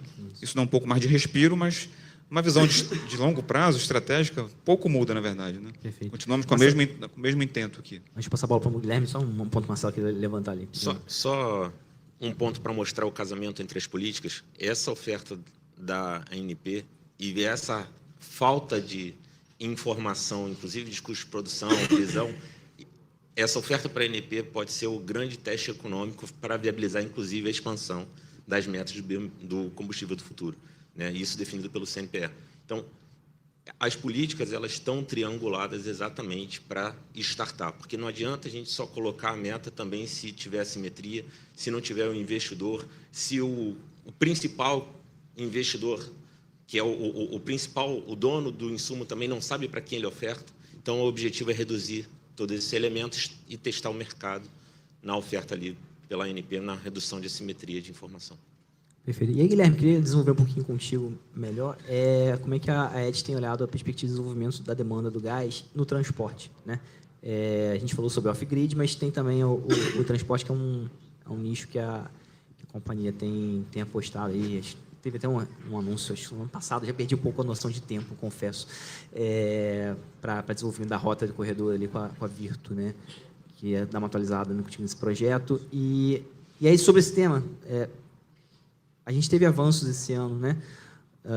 Na situação do Fundo Clima, com uma possível fonte de financiamento de gás de transporte, mas é o suficiente? Talvez a gente careça de uma política central para desenvolvimento da demanda de gás no transporte. Como é que você tem olhado essa perspectiva? De fato, a demanda relacionada ao transporte é algo que vai ser muito importante para o mercado do gás como um todo. De novo, a gente veio falando sempre da demanda aqui, e se a gente olhar para os 2 milhões de caminhões que rodam nas rodovias brasileiras hoje, a quantidade de diesel consumido ela é muito importante. Se a gente faz uma equivalência aqui para um consumo do gás, a gente está falando de 120, 150 milhões de metros cúbicos dia que consomem diesel hoje nesses cavalos, nesses caminhões a diesel. Claro que a gente não tem a pretensão de fazer uma transformação 100% dessa frota a diesel, mas qualquer 10, 20% já é muito interessante para o mercado hoje do gás. Ou seja, a gente está falando de praticamente um mercado endereçável, uma demanda endereçável 3 vezes maior do que que a demanda atual. Então, nós estamos apostando muito, investindo bastante nossa energia, nossos investimentos para esse lado. Sim, já temos alguns avanços com acordos comerciais, e a gente acredita que a substituição, o deslocamento do diesel tem um fator econômico e também da questão das emissões, que é muito importante.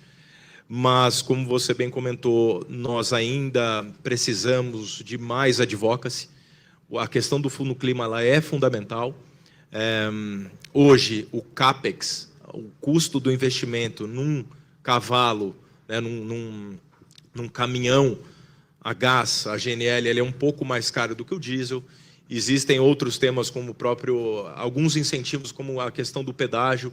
Ou seja, a descarbonização como um todo, ela pode ser muito bem atendida pela indústria do gás, e ali a gente está colocando bastante ficha e estamos evoluindo bastante. Então, tem um mercado enorme para a gente atuar, a gente precisa de cada vez mais competidores, inclusive.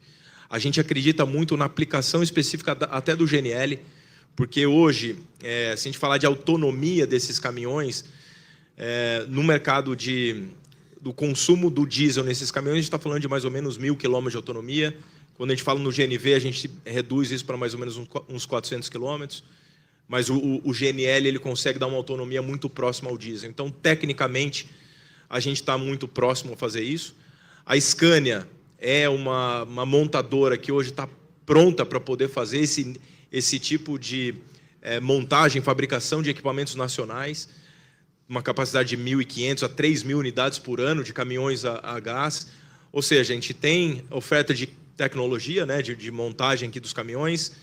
A gente tem players como nós que estamos investindo na cadeia, tanto do suprimento do gás, como na infraestrutura necessária ao longo das rodovias.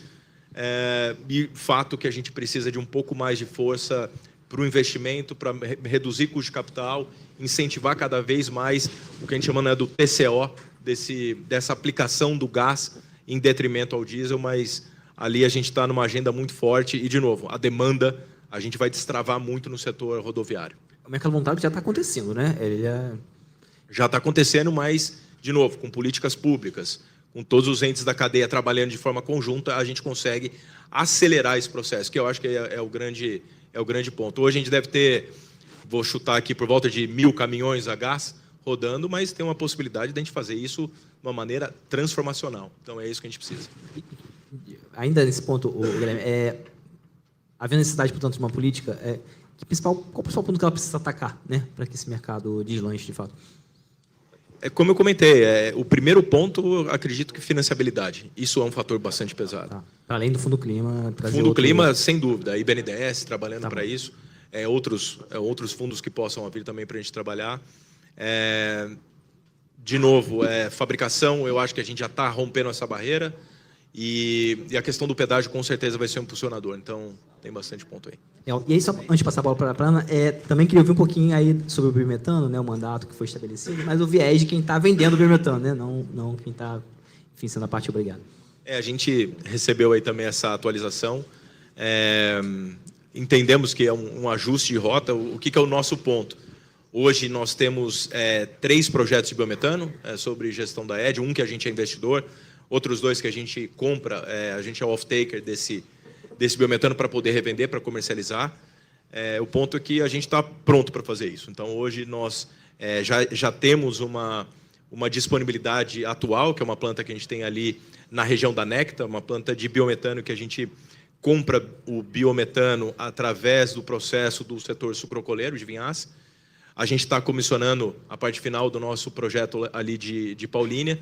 Então, a gente está pronto para atuar nisso. Então, por mais que esse mandato venha um pouco menor, a gente está disponível, já temos alguns clientes que a gente está trabalhando, independente de mandato, independente desse processo. O mercado voluntário está acontecendo, já temos grandes clientes já com contratos assinados, tomando, mas a gente acredita que esses projetos também vão alavancar e vão acelerar toda a alocação aí de biometano. Legal. Ana, e aí essa pergunta é para a Ana, mas também é para o Luiz, porque são 2 partes obrigadas aí do programa de biometano, né? Queria ouvir também um pouquinho como é que vocês receberam enfim, a decisão do ME, mas também perguntar uma provocação aí, se faz parte dos planos, né, tanto da Equinor quanto da Origem, eventualmente fazer como a Petrobras está fazendo, se verticalizar e entrar na produção de biometano, se faz sentido ou não. Bom, no lado da Equinor, a gente tem aí uma tranquilidade, porque como a nossa produção está bem menor aí para o mandato de 26 e 27, e ela sobe substancialmente com raia, a gente começou a avaliar, a gente tem se debruçado em avaliar o tema, mas a gente está mais tranquilo nesse sentido, focando mais no atributo ambiental, entendendo mais como vão ser a comercialização dos certificados, mas já, obviamente, se preparando para o futuro e aí conversando com produtores, tentando entender a cadeia de valor, os custos. E tem sido bem interessante, porque a gente está vendo claramente aí uma total sinergia do gás com o biometano, tanto os produtores querendo gás, quanto a gente vendo também uma forma de diversificação de portfólio, colocar esse biometano, ainda entendendo devagar, porque são várias questões sobre a interiorização, transporte, a gente ainda não está acostumado a lidar com isso, mas estamos nos preparando para atender, sim, mas num curto prazo, com os certificados, e depois, sim, pensando em ter ambições de entrar aí numa parceria para ter produção também. Legal, Luiz. Bom, muito parecido com o que a Carol falou. Primeiro que é reconfortante o ajuste de rota, porque o que preocupa, às vezes, é uma boa política com incentivo correto gerar uma preocupação se você vai ter oferta suficiente para atender a demanda. Que aí você causa um desequilíbrio que vai ter consequências na cadeia como um todo, que era a grande pergunta, né? 10%, se não me engano, em 10 anos, assim, de onde é que vem efetivamente essa oferta. O segundo ponto da importância do planejamento integrado, e muito em linha com o que o Marcelo falou, um dos maiores dificultadores do biometano é o escoamento, né? Porque como é que você escoa ele para colocar na rede? E talvez onde esse potencial seja mais desenvolvido é onde o biometano é menos explorado, que é no Nordeste.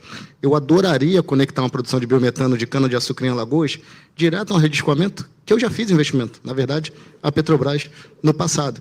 Então, esse olhar mais focalizado de onde faz sentido primeiro, né, ajuda a destravar, porque pô, aqui faz sentido, tem uma vocação, deu certo, vou tentar replicar onde a vocação ela é menor. Né? Então, o olhar a partir do macro, você entender o micro, né, eu acho que é necessário também para esse desenvolvimento. A gente já teve conversas, eu acho que na região onde a gente atua, e obviamente a gente vai atender no volume, a origem tem uma produção muito menor vis-à-vis os pares, então a oferta consegue atender especialmente regional, mas com esse olhar correto, a gente também tem vontade, obviamente, de capturar e monetizar ainda mais uma infraestrutura que já tem. Então, acho que precisa ter uma maior racionalização para a coisa avançar mais rápido. Perfeito. Paulo, queria explorar um pouquinho contigo o aspecto da infraestrutura para essa transição energética, né? A Energisa ela atua na distribuição. E aí, como é que vocês têm olhado hoje, né, a longo prazo, esse mercado, sob perspectiva de diversificação do uso da infraestrutura, melhor dizendo, vou formular aqui, o potencial de desenvolvimento da infraestrutura como multimolécula, né? A gente está falando do gás hoje como gás combustível, ou fonte de combustíveis, o gás como fonte da transição energética, mas a gente está também com perspectivas aí, acho que a mais curto, médio prazo para o biometano e aí a mais a longo prazo talvez o próprio hidrogênio. Né? Então, como é que a Energisa olha a perspectiva de desenvolvimento de infraestruturas multimolécula, enfim, a adaptação dessa rede aos novos gases? Bom, André, a infraestrutura do gás ela é fundamental para viabilizar o biometano. Né? A Energisa, inclusive, tem uma planta de biometano em Santa Catarina, que a gente deve começar a comercializar o biometano dela a partir do início do ano que vem. Então, para a gente, e a função da distribuição, que é onde a gente está mais posicionado, no final do dia, é conectar mais clientes e mais negócios ao gás, né? Levar o gás a mais clientes e a mais negócios, né? Permitindo que os benefícios do gás cheguem à maior parte da sociedade. Então, assim, agora eu queria só voltar num ponto que foi discutido aqui, que para mim é muito importante, que é a questão da descarbonização da matriz de transporte. Né? Eu acho que o gás natural tem um papel muito relevante aí quando a gente olha para transporte pesado, porque você não tem muitas alternativas além do gás e biometano. Então, um estudo recente que a EPE fez mostrou que o biometano ele emite, considerando o ciclo de vida, 3 vezes menos que o carro elétrico. Né? Então, assim, esse é um tema que eu acho que ainda precisa se discutir mais. Eu acho que uma política pública, sim, ajuda. Tá? Eu acho que tem vários caminhos aí para essa política pública, mas eu acho que tem que ter, não só para caminhão, mas também para ônibus urbano, porque quando você olha para ônibus urbano, o gás natural biometano também tem uma redução drástica de NOx, materiais particulados. Então, assim, tem benefícios, inclusive, para a saúde pública. Então, assim, eu acho que é um tema muito importante, que a gente tem que discutir mais, né, nessa linha de como é que a gente gera mais demanda para o gás. E é um dos poucos caminhos que a gente tem para descarbonizar a matriz de transporte nossa. Considerando, quando a gente olha para o inventário de emissões do Brasil, né, fora a questão de desmatamento e uso da terra, que é o grande ofensor ao nosso inventário de emissões, em seguida vem a energia, ele é mais ou menos 20%, né, das nossas emissões, e dentro de energia, o combustível, a frota pesada é o grande ofensor. E acho que a gente ainda está olhando pouco para esse tema. Né? Então, eu vejo o gás e o biometano, né, o gás combinado com o biometano, como uma grande oportunidade para a gente descarbonizar um dos setores que a gente tem que avançar nesse pace de descarbonização. Tá?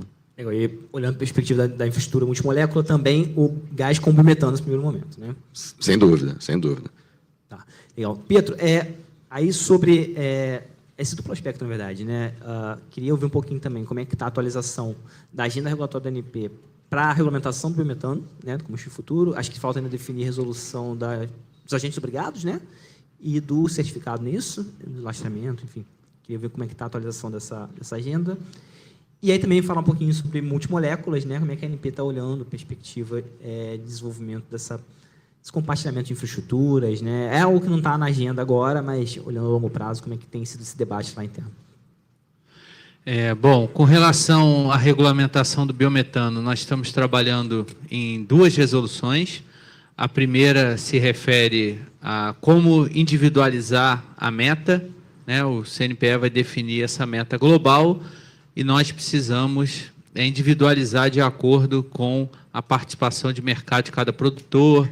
Tem uma parte de regulamentação do que seria o pequeno produtor que está fora da exigência, da obrigação de compra do biometano, a questão das penalidades, né, que a ANP ela vai detalhar um pouco mais do que o que está nos demais atos. Então, essa é uma resolução. A outra resolução se refere ao próprio funcionamento do mercado em si, né? Como é que você vai fazer a emissão do Segob, se a gente vai utilizar, por exemplo, o SERPRO, a CCE, vai utilizar uma estrutura muito parecida com o que tem hoje no RenovaBio. A Câmara de Comércio e Energia Elétrica já manifestou interesse em também participar dessa cadeia aí de custódia do Segob. A parte também de como vai ser certificado, né, cada unidade que quiser fazer a emissão do Segob, como é que vai se dar essa certificação. Então, são essas frentes regulatórias que a ANP está trabalhando, virão aí, provavelmente em 2 resoluções, mas são essas 3 grandes frentes regulatórias. A gente tem um desafio muito grande relacionado também à questão do prazo. O decreto ele deu uma flexibilidade, mas está muito preocupado em tentar colocar de pé o quanto antes todos esses instrumentos regulatórios para que o mercado possa funcionar. Essa semana, a equipe que está lá liderando, que é a Superintendência de Biocombustíveis e Qualidade de Produtos, teve reuniões com o SERPRO para verificar, porque a maior parte do que a gente espera das negociações do Segob é diferente um pouco do CBio, que tudo se dá no ambiente ali da B3. Nós acreditamos que o do Segob, a maior parte vai se dar fora do mercado organizado. Então, a gente precisa ter um controle melhor dessas transações, e o Segob ele traz uma dificuldade adicional, que ele tem 2 campos, né? Tem o primeiro campo, que é quando o produtor ou importador de gás natural ele tica lá que ele cumpriu a sua meta regulatória, mas tem a questão do atributo ambiental que continua circulando dentro da cadeia. Então, tem uma complexidade um pouco maior e ele não é aposentado quando... E a aposentadoria significa retirar de circulação o Segob. Ele não é aposentado como CBio, que o CBio, quando o distribuidor de combustíveis ele compra, para ele cumprir a meta, ele aposenta, ele tira de circulação. Na prática, a gente vai ter títulos circulando com as 2 funções, um de cumprimento da meta, outro atributo ambiental, títulos que já cumpriu a questão do cumprimento da meta pelo produtor, mas continuam circulando com relação ao título ambiental, até que alguma indústria resolva usar o atributo ambiental. Isso gera um pouco mais de complexidade em termos operacionais, são os temas que nós estamos nos debruçando atualmente com relação à regulamentação do Segob. E você tinha mais uma pergunta? Infraestrutura multimolécula, né? Bom, a questão de introdução, né, do biometano dentro das redes, como é que... olhando para frente, né? Sei lá quanto. Nós, no momento, não estamos trabalhando, porque a equipe é muito enxuta, então nós estamos muito focados, principalmente na revisão tarifária da questão do transporte. Ainda não temos abordado isso. Em algumas reuniões, alguns agentes trazem para a gente propostas de como vai se dar isso, mas é fato que a gente não conseguiu avançar ainda em nada nesse aspecto. Acabei de ser informado que a gente pode fazer uma 3ª rodada. Então, só de vocês que eu falo muito, né? Marcelo, queria só aprofundar mais um outro ponto. Para além de tudo que a gente já passou aqui, né? Também na agenda aí do MME está a perspectiva do leilão de gás da União. Eu queria entender em que medida a descarbonização pode ser, ou não, enfim, que eu vi, inserida como diretriz, critério para habilitação de projetos do leilão, né? Como vocês têm olhado a perspectiva? Bom, ótimo ponto. O tema ele vem sendo ainda endereçado dentro do CNPE, então ele está em ato preparatório e a gente não tem como externalizar muito do que está sendo discutido. Tá? Mas é fato que a PPSA tem uma oferta de gás natural, né, uma curva, quando a gente olha na ordem aí de 3 milhões de metros cúbicos, né, que a gente chega num pico, e a ideia, de fato, do que está sendo discutido é conseguir dar um melhor aproveitamento, né, dentro do setor de gás natural, né.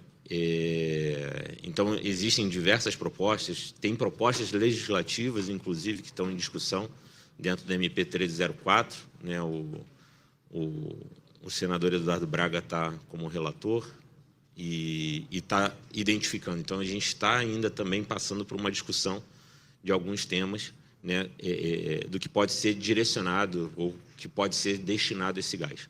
Tá? Então, nesse momento, a gente ainda não tem, a relatoria está avançando, se não me engano, o prazo final da MP dia 7 de novembro. Então, em breve, a gente pode ter aí mais algum cenário. Mas, de fato, o objetivo da União é que a gente consiga acessar o sistema de escoamento e processamento na ordem, né, dos valores que a União entende como mais adequado para aquele valor, né, no posicionamento da BPSA no processo junto com a Petrobras, né, que é a operadora, a gente acessar a infraestrutura e conseguir reverter hoje essa redução de custos e o que a BPSA tem ao mercado, né, ser extremamente competitivo ao mercado com o próprio gás natural da União. Esse é um grande núcleo. Agora, o para frente é elementos que a gente ainda precisa avançar. E o leilão pensando é 26, né? Esse é o programa que vocês estão trabalhando hoje, né? Sim, a princípio sim, mas assim, a gente ainda depende aqui de um CNPE, a gente está com perspectiva de ter CNPE, tem uma ordinária ainda para acontecer, né? Então, a depender de como isso avance também dentro do Congresso, a gente consegue já sinalizar. Agora, o desafio, de fato, na implementação do próprio leilão entra na PPSA, que tem um cronograma específico para avançar sobre essa oferta. Tá? E aí tem as decisões, porque a gente tem uma curva de gás natural hoje, né? Ela vai subir em 2026 e a gente precisa identificar como seria o endereçamento em 26 e 27, né? Porque a ideia dessa curva é de 28, 29 para frente. A Petrobras está nessa negociação aí, né, Álvaro? Tá a perspectiva de destravamento dessa agenda aí do gás da União. E queria entender também, e essa pergunta vale tanto para o Álvaro quanto para o Guilherme já na sequência. A gente tanto falou aqui sobre, né, o papel da competitividade do gás para destravar novos mercados. Eu queria, Álvaro, que você desenvolvesse um pouquinho um horizonte aí de tendência de preços para o mercado brasileiro, né? Acho que a Petrobras, como um agente importante que talvez tenha algo para compartilhar para a gente aí. Não, sim, obrigado, André. Até eu aproveito para fazer essa visão um pouco mais panorâmica. Se você pegando uma retrospectiva breve dos últimos 3 anos, que é o processo de abertura que ocorreu, nós estávamos ali em dezembro de 22, já tendo tido as primeiras empresas que haviam entrado no mercado. Acho que você vai lembrar, a gente deixou de comprar gás das outras empresas na cabeça do poço ou na praia, ao cumprir o que previa o TCC do gás feito com o CAD na época. Então, esses contratos que existiam em que a Petrobras comprava gás, eles foram sendo terminados por prazo, e na medida em que foram terminando, eles foram deixando e não foram mais renovados. Isso fez com que essas empresas, ao também poderem acessar as infraestruturas de forma negociada, como ocorreu, puderam, então, acessar diretamente o mercado. Essas negociações de acesso à infraestrutura ocorreram previamente a essa data de 22, ou logo depois da entrada de 22, e hoje já temos acesso em todos os polos que existem. Então, você tem acesso feito em Guamaré, na época pela Petrobras, a Petrobras já desinvestiu, não é mais operado pela Petrobras, mas ali existiu o acesso dado pela Petrobras, Catu, na Bahia, Cacimbas, no Espírito Santo, Cabiúnas, o TGCA e, mais recentemente, agora, Itaboraí. Esse acesso feito nas malhas de escoamento e processamento, em alguns casos, os ativos da Petrobras, outros em parceria com outros proprietários, né, seguindo lá o Código de Boas Práticas do IBP, fez com que um volume, na época, de até 12 milhões de metros cúbicos, inicialmente chegasse ao mercado por meio de outros agentes. E aí isso fez com que a Petrobras fosse reduzindo um pouco aí o seu market share. Inicialmente ele caiu para 80 e poucos por cento, depois 70 e poucos. E se você pegar a medição recente que eu citei do último trimestre, nossa estimativa, 62%, usando como referência as quantidades efetivamente retiradas. Você também poderia avaliar pelo critério da quantidade contratada, né? Mas aí, assim, o que vale é o que está circulando no gasoduto. Em paralelo com isso, então, o primeiro movimento foi esse de 22. Em 24, foi citado aqui pelo Guilherme, houve um aumento grande no mercado livre, que foram as migrações dos consumidores de grande porte industriais que estavam nas distribuidoras para comprar direto junto aos produtores. E por que isso pôde acontecer? Não só porque os regulamentos estaduais permitiam, como também na esfera federal estava muito clara essa concepção do mercado trazida pela lei e pelo regulamento da ANP, como também os contratos que a Petrobras fez com as distribuidoras, e para quem não sabe, essa informação é pública, está disponível nos próprios contratos, prevê que quando um cliente migra da base da distribuidora para o Mercado Livre, ele pode automaticamente descontratar na proporção do que a Petrobras faça parte daquele portfólio da distribuidora. Temos notícias de que outros supridores também incluíram essas cláusulas. Então, isso gerou um movimento de liquidez, sobretudo a partir de outubro do ano passado, que está completando um ano agora. E aí nós vimos um aumento exponencial do Mercado Livre, em especial em alguns estados, como São Paulo. Hoje, nossa estimativa é que do total de mercado de distribuidoras, que flutua aí, mercado firme, varia dependendo do momento, 33, 34, 35, 37 milhões, sazonaliza no ano. Nossa estimativa é que em torno de 10 milhões, aproximadamente, já estejam no Mercado Livre. E desse total, 6,5, 6,4, de novo, varia pelo critério que se utilize. A Petrobras está fornecendo. Ela iniciou primeiro com clientes maiores, depois também de vários segmentos. E o processo pelo qual isso ocorre é, assim, as distribuidoras geralmente compram por chamadas públicas. Os consumidores livres fazem negociações diretas, mas alguns deles fazem tomadas de preços. Então, isso trouxe um aumento de competitividade, um aumento de competição.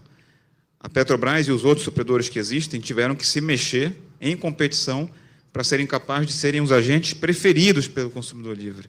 Porque agora quem escolhe é o cliente. E aí, quando você vê o efeito final disso, o preço da molécula média, pelo menos o que a Petrobras pratica no mercado, e aí não vale só o preço que a gente pratica, porque existe hoje, se não me engano, 21 ou 22 agentes vendendo gás no Brasil. Comparando dezembro de 22 com o momento atual, nós tivemos uma redução, na média, no preço da molécula, de 33%. Isso é uma média. Cada cliente viu uma trajetória diferente, depende da conjuntura, né? São vários tipos de contratos ofertados. E isso ao decorrer tanto da queda do barril de petróleo, você sabe que grande parte dos contratos são múltiplos do Brent, o preço, né? O barril do petróleo caiu nesse período, mas também da queda do múltiplo. Os preços que antes estavam num patamar ali de 11,6%, 12% do Brent, estiveram até mais altos que isso logo depois da guerra, mas o estrutural era o 11,6% a 12%, caíram para patamares 15%, 20% menores do que aqueles, quando você soma todos os efeitos. E aí agora o que a gente vê para o futuro, que foi a sua pergunta, embora não tenha como prever, né, bola de cristal embaçada, né, mas o que eu posso dizer é que existe um processo de competição e que as dinâmicas de oferta e demanda vão levar esse preço ao equilíbrio dele a cada momento. E aí a soma desses dois efeitos, repetindo o que eu falei ainda agora na primeira fala que eu tive aqui, a soma dos efeitos de aumento físico da oferta, com o fato de que essa oferta também está diversificada, ela está sendo originada e vendida por diferentes atores, a soma desses dois efeitos foi o que provocou esse movimento. Nossa percepção atual é que essa oferta sendo estável, e como a gente acha que ela vai crescer ao longo dos anos, é que esse movimento tende a continuar estacionando em algum ponto de equilíbrio que nós não temos como realmente projetar agora. Acrescento, para finalizar essa fala aqui, que a Petrobras, então, segue, sim, prospectando novas ofertas. Citamos aqui os nossos projetos, citamos o biometano, falamos há pouco, e temos contrato feito, ainda em base interruptível, com empresa argentina, né, um parceiro argentino. A Já fizemos agora em outubro importação, na semana retrasada, para testar o modelo, né? Outras empresas já haviam feito durante esse ano, como é de conhecimento, e daquele dia, que foi, se não me engano, dia 3 ou 4 de outubro até agora, já houve outras movimentações. E elas vão continuar acontecendo na medida em que forem ocorrendo as oportunidades de ofertas. Movimentações da Petrobras. Isso, da Petrobras. Legal. Da Petrobras. Bacana. Era isso, eu espero ter atendido aí o panorama. Não, legal. Que você Vamos, então, já encaminhando aqui para as considerações finais. E aí, Guilherme, o Mercado Livre vai ser o locus, né, da descarbonização e da transição energética via gás, na tua opinião, na indústria, por exemplo? Sim, eu vou fazer um pouco de coro aqui com o que o Álvaro comentou, né? A abertura do gás, do Mercado Livre de gás, eu acho que trouxe muita competitividade para o consumidor final. De novo, acho que esse é o grande objetivo. Como o Álvaro comentou ali, né? O mercado praticava, pensa que sempre à luz do consumidor, né? Se ele tinha um acesso à molécula, que ficava nessa casa de 12,5%, do Brent, com a abertura do Mercado Livre. Hoje a gente já vê patamares na casa aí de 11% do Brent. E isso é muito benéfico, né, para o mercado como um todo. Eu acho que a competição ela é saudável, é isso que a gente quer promover. É por isso que a gente está atuando de uma maneira tão forte. A gente ainda vai ver uma evolução. Você perguntou um pouco também de como que a gente vai ver o futuro. Concordo com a bola de cristal sem acesso ao Wi-Fi. Aqui vamos ver o que vai acontecer. Uma coisa que a gente tem acompanhado o grande número de migrações, esse volume aí na casa já batendo dos seus 10, aí eu já chutaria que é uns 12, Álvaro, e crescendo. Então, a gente começa a acompanhar cada vez mais consumidores no Mercado Livre e a gente começa também a sentir um mercado criando um pouco mais de liquidez. E aí a gente vai ter oportunidades de curto prazo, a gente vai poder fazer uma gestão e trabalhar um pouco mais isso. E isso também deve ajudar cada vez mais a maior competitividade, um dinamismo maior do setor, aonde o melhor e o maior beneficiário nisso é o consumidor. Agora, eu também não queria deixar de pontuar que é muito importante que a gente trabalhe no conceito de competitividade do preço do gás como um todo. Que a gente não pode ficar falando só da molécula. Eu acho que o contexto da gente entender que tem muito a gente trabalhar, e aí, né, com todos os agentes que podem regular isso, e a gente trabalhar também como mercado, analisar que transporte, distribuição, encargos, isso ainda tem uma jornada bastante forte pela frente. E, como eu já comentei no começo, né, a molécula a gente vem trabalhando, a gente vem tendo avanço, mas a gente tem que olhar sempre para um contexto do empilhamento de todos os pontos que montam o preço de gás que o consumidor está pagando. Mas, de novo, a gente já vê um movimento bastante interessante e acredito que nos próximos anos a gente vai ver uma migração muito mais acelerada, até que a gente viu no começo dos anos 2000, lá com a abertura do mercado elétrico, que ele acho que tardou um pouco mais para vir, né? Acho que foi um processo natural, mas o mercado do gás tem sido muito mais acelerado e eu acho que não tem muita volta, não. Então, agora é beneficiar todos os consumidores. E a Ana, fique à vontade também para suas considerações finais e LRCAP, como vocês receberam aí também as novas regras, enfim. Sim. Então, acho que, de consideração final, acho que a gente também está assistindo esse movimento de migração de consumidor livre. Isso fez com que a gente repensasse bastante a visão do portfólio de Raia, porque trouxe um dinamismo, né? A gente tem um contrato público com distribuidor, a gente foi assistindo essa migração ocorrer e começou a sentir na prática os consumidores livres vindo com mais confiança. Então, a tendência que eu vejo aí contribuindo em cima do ponto do Álvaro é que, no futuro, eles vão cada vez deixar mais volume para ser comercializado no curto prazo, porque se vê claramente, no conjunto das condições comerciais, um benefício claro deles estarem comprando essa molécula ali do que a gente chama no inicial mercado spot brasileiro. E isso a gente observa na prática, então você tem benefícios de preço ainda maiores quando você olha esse mercado mais líquido. Por isso que a gente tem defendido tanto o desenvolvimento da liquidez e as ferramentas necessárias para que essa liquidez se desenvolva. Vejo também os players trabalhando muito. Eu que fico mais ali na frente da operação, vejo o quanto que a padronização de contratos evoluiu, o quanto você vê até agora as discussões de terem plataformas digitais para a gente colocar tem um custo transacional muito grande nessas operações, então, para a gente entrar no mercado mais líquido, a gente tem que estar preparado, a gente tem que automatizar.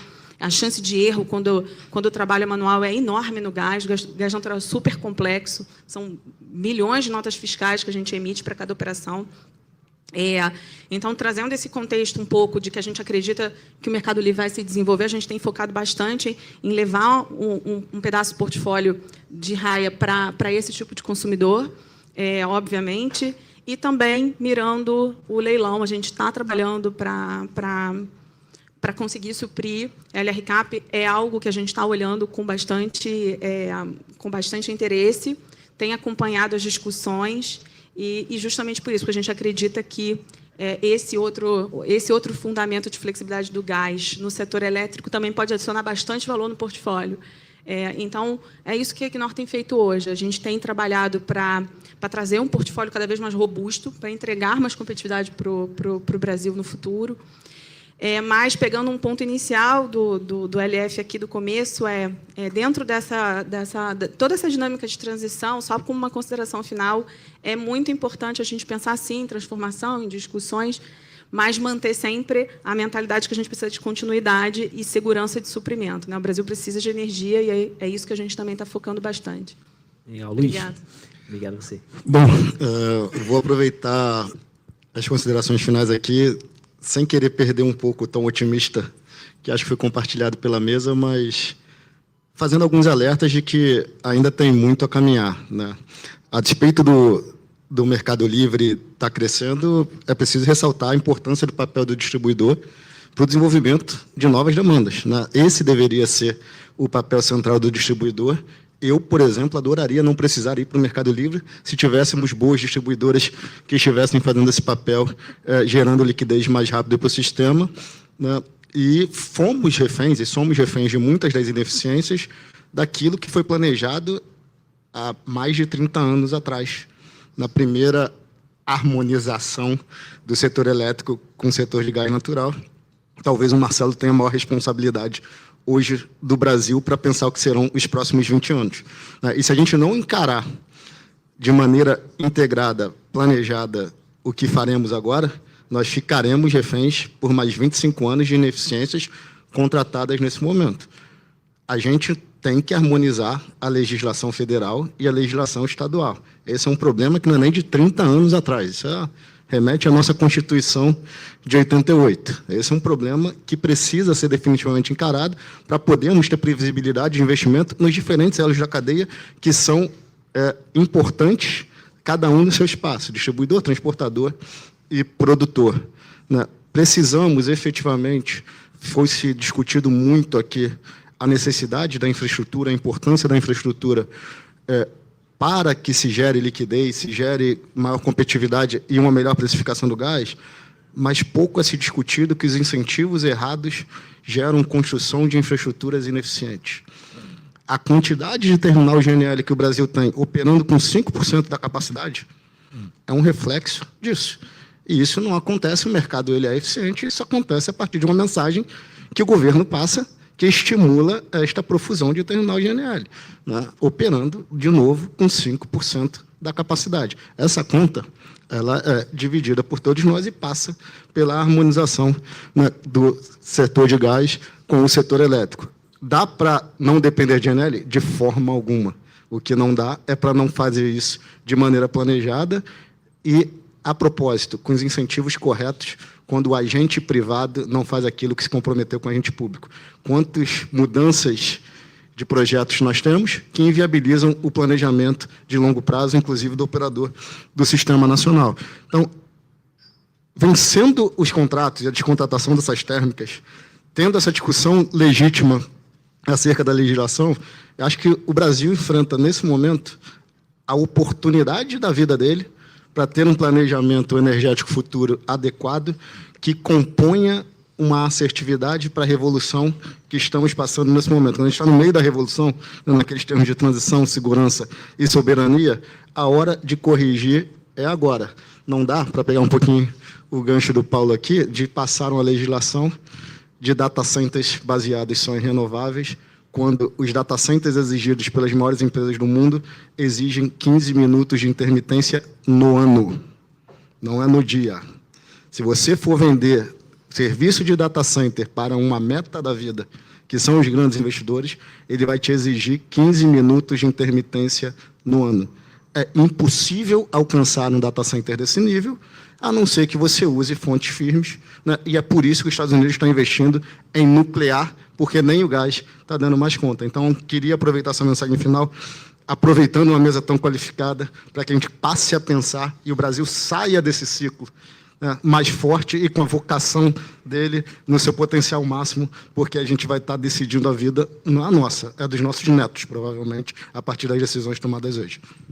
Ótimo, Paulo. Na sequência, Pietro, para encerrar. Bom, para finalizar aqui, André, dizer o seguinte, a Energisa entrou nesse mercado de gás depois de muito tempo no mercado de energia elétrica, porque a gente acredita no gás, né, acredita no desenvolvimento do mercado de gás, acredita no gás como o combustível da transição, tá? Isso está claríssimo para a gente. E eu acho muito importante esse tipo de fórum aqui, que a gente continue conversando cada vez mais, o setor como um todo, porque eu acho que quando o setor começa a trabalhar mais nas convergências do que nas divergências, a gente necessariamente vai ampliar e expandir o mercado de gás. Acho que isso é importante. Então, é importante que a gente mantenha esse diálogo, é importante que a gente trabalhe juntos aqui na geração de demanda, como o Luiz falou. Então, a gente tem o data center, tem a frota pesada e tem uma série de outras oportunidades aí a caminho, tá? Obrigado. Pietro. Bom, quero agradecer uma mesa, como disse aí o LF, né, tão qualificada. Acho que são muitos insights aqui importantes para a agência, para a sua atividade regulatória.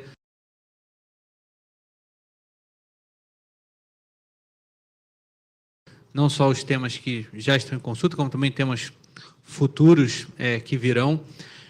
Pegando só um pouquinho aqui do gancho do que o LF trouxe, acho que a questão do planejamento no Brasil, por mais todo o esforço que a gente faça de planejamento integrado, não faz parte da nossa cultura, né? Infelizmente. E hoje o Congresso ele tem um papel fundamental nessa pauta da transição. A quantidade de legislações até que surgiram no próprio Congresso, alterações de projetos que o Executivo manda que acontecem lá. E esse planejamento ele é difuso, né?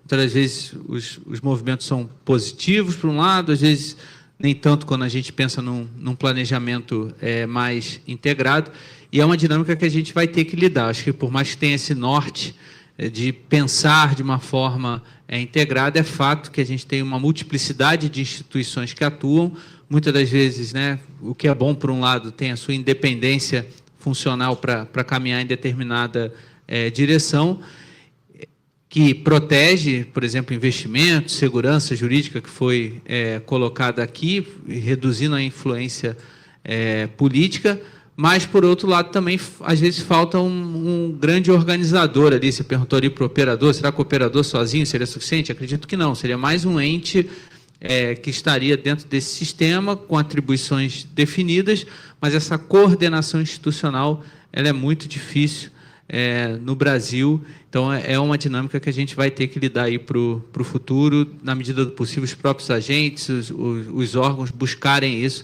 mas é fato que a gente não tem essa construção aí tão bem organizada como outros países que têm um controle central. E queria agradecer de novo, André, prazer estar aqui. Muito obrigado aí para Eixos e para a Firjan por essa participação. Beleza, vou abrir uma última intervenção. Então, vamos, Marcelo ali, Marcelo, rapidinho. Bom, um ponto, não podia perder a oportunidade de um ambiente tão qualificado a gente poder colocar alguns pontos. A questão da migração do consumidor livre, ele tem sido essencial, né, da diversificação não só da oferta, que a gente falou muito da diversificação da oferta, e do outro lado da diversificação da demanda e surgimento de mercados secundários e por aí vai. Né? A questão da LRCAP acho que está sendo uma oportunidade muito grande, nós discutimos muito isso dentro do Ministério de Minas e Energia, sobre exatamente a questão da eficiência, né, e de toda a necessidade que o setor elétrico se desenvolveu de disponibilização, de compromisso de geração, e agora entrando num cenário de flexibilidade, ou seja, a molécula poderia estar disponível para outros agentes dentro do setor. Né? Então, isso, de fato, é um mecanismo que a gente traz liquidez dentro do nosso mercado, dado uma disponibilidade de molécula que está hoje ali dentro do setor, reduz compromisso de geração do outro lado, porque não dada excesso, você fica com dificuldade de alocar carga dentro desse processo, você faz mais concorrência dentro do processo. Outros agentes que estão dentro do setor, a gente tem recebido diversas indústrias que também são geradores, também estão arbitrando sobre produzir na sua indústria ou gerar energia e vender no mercado.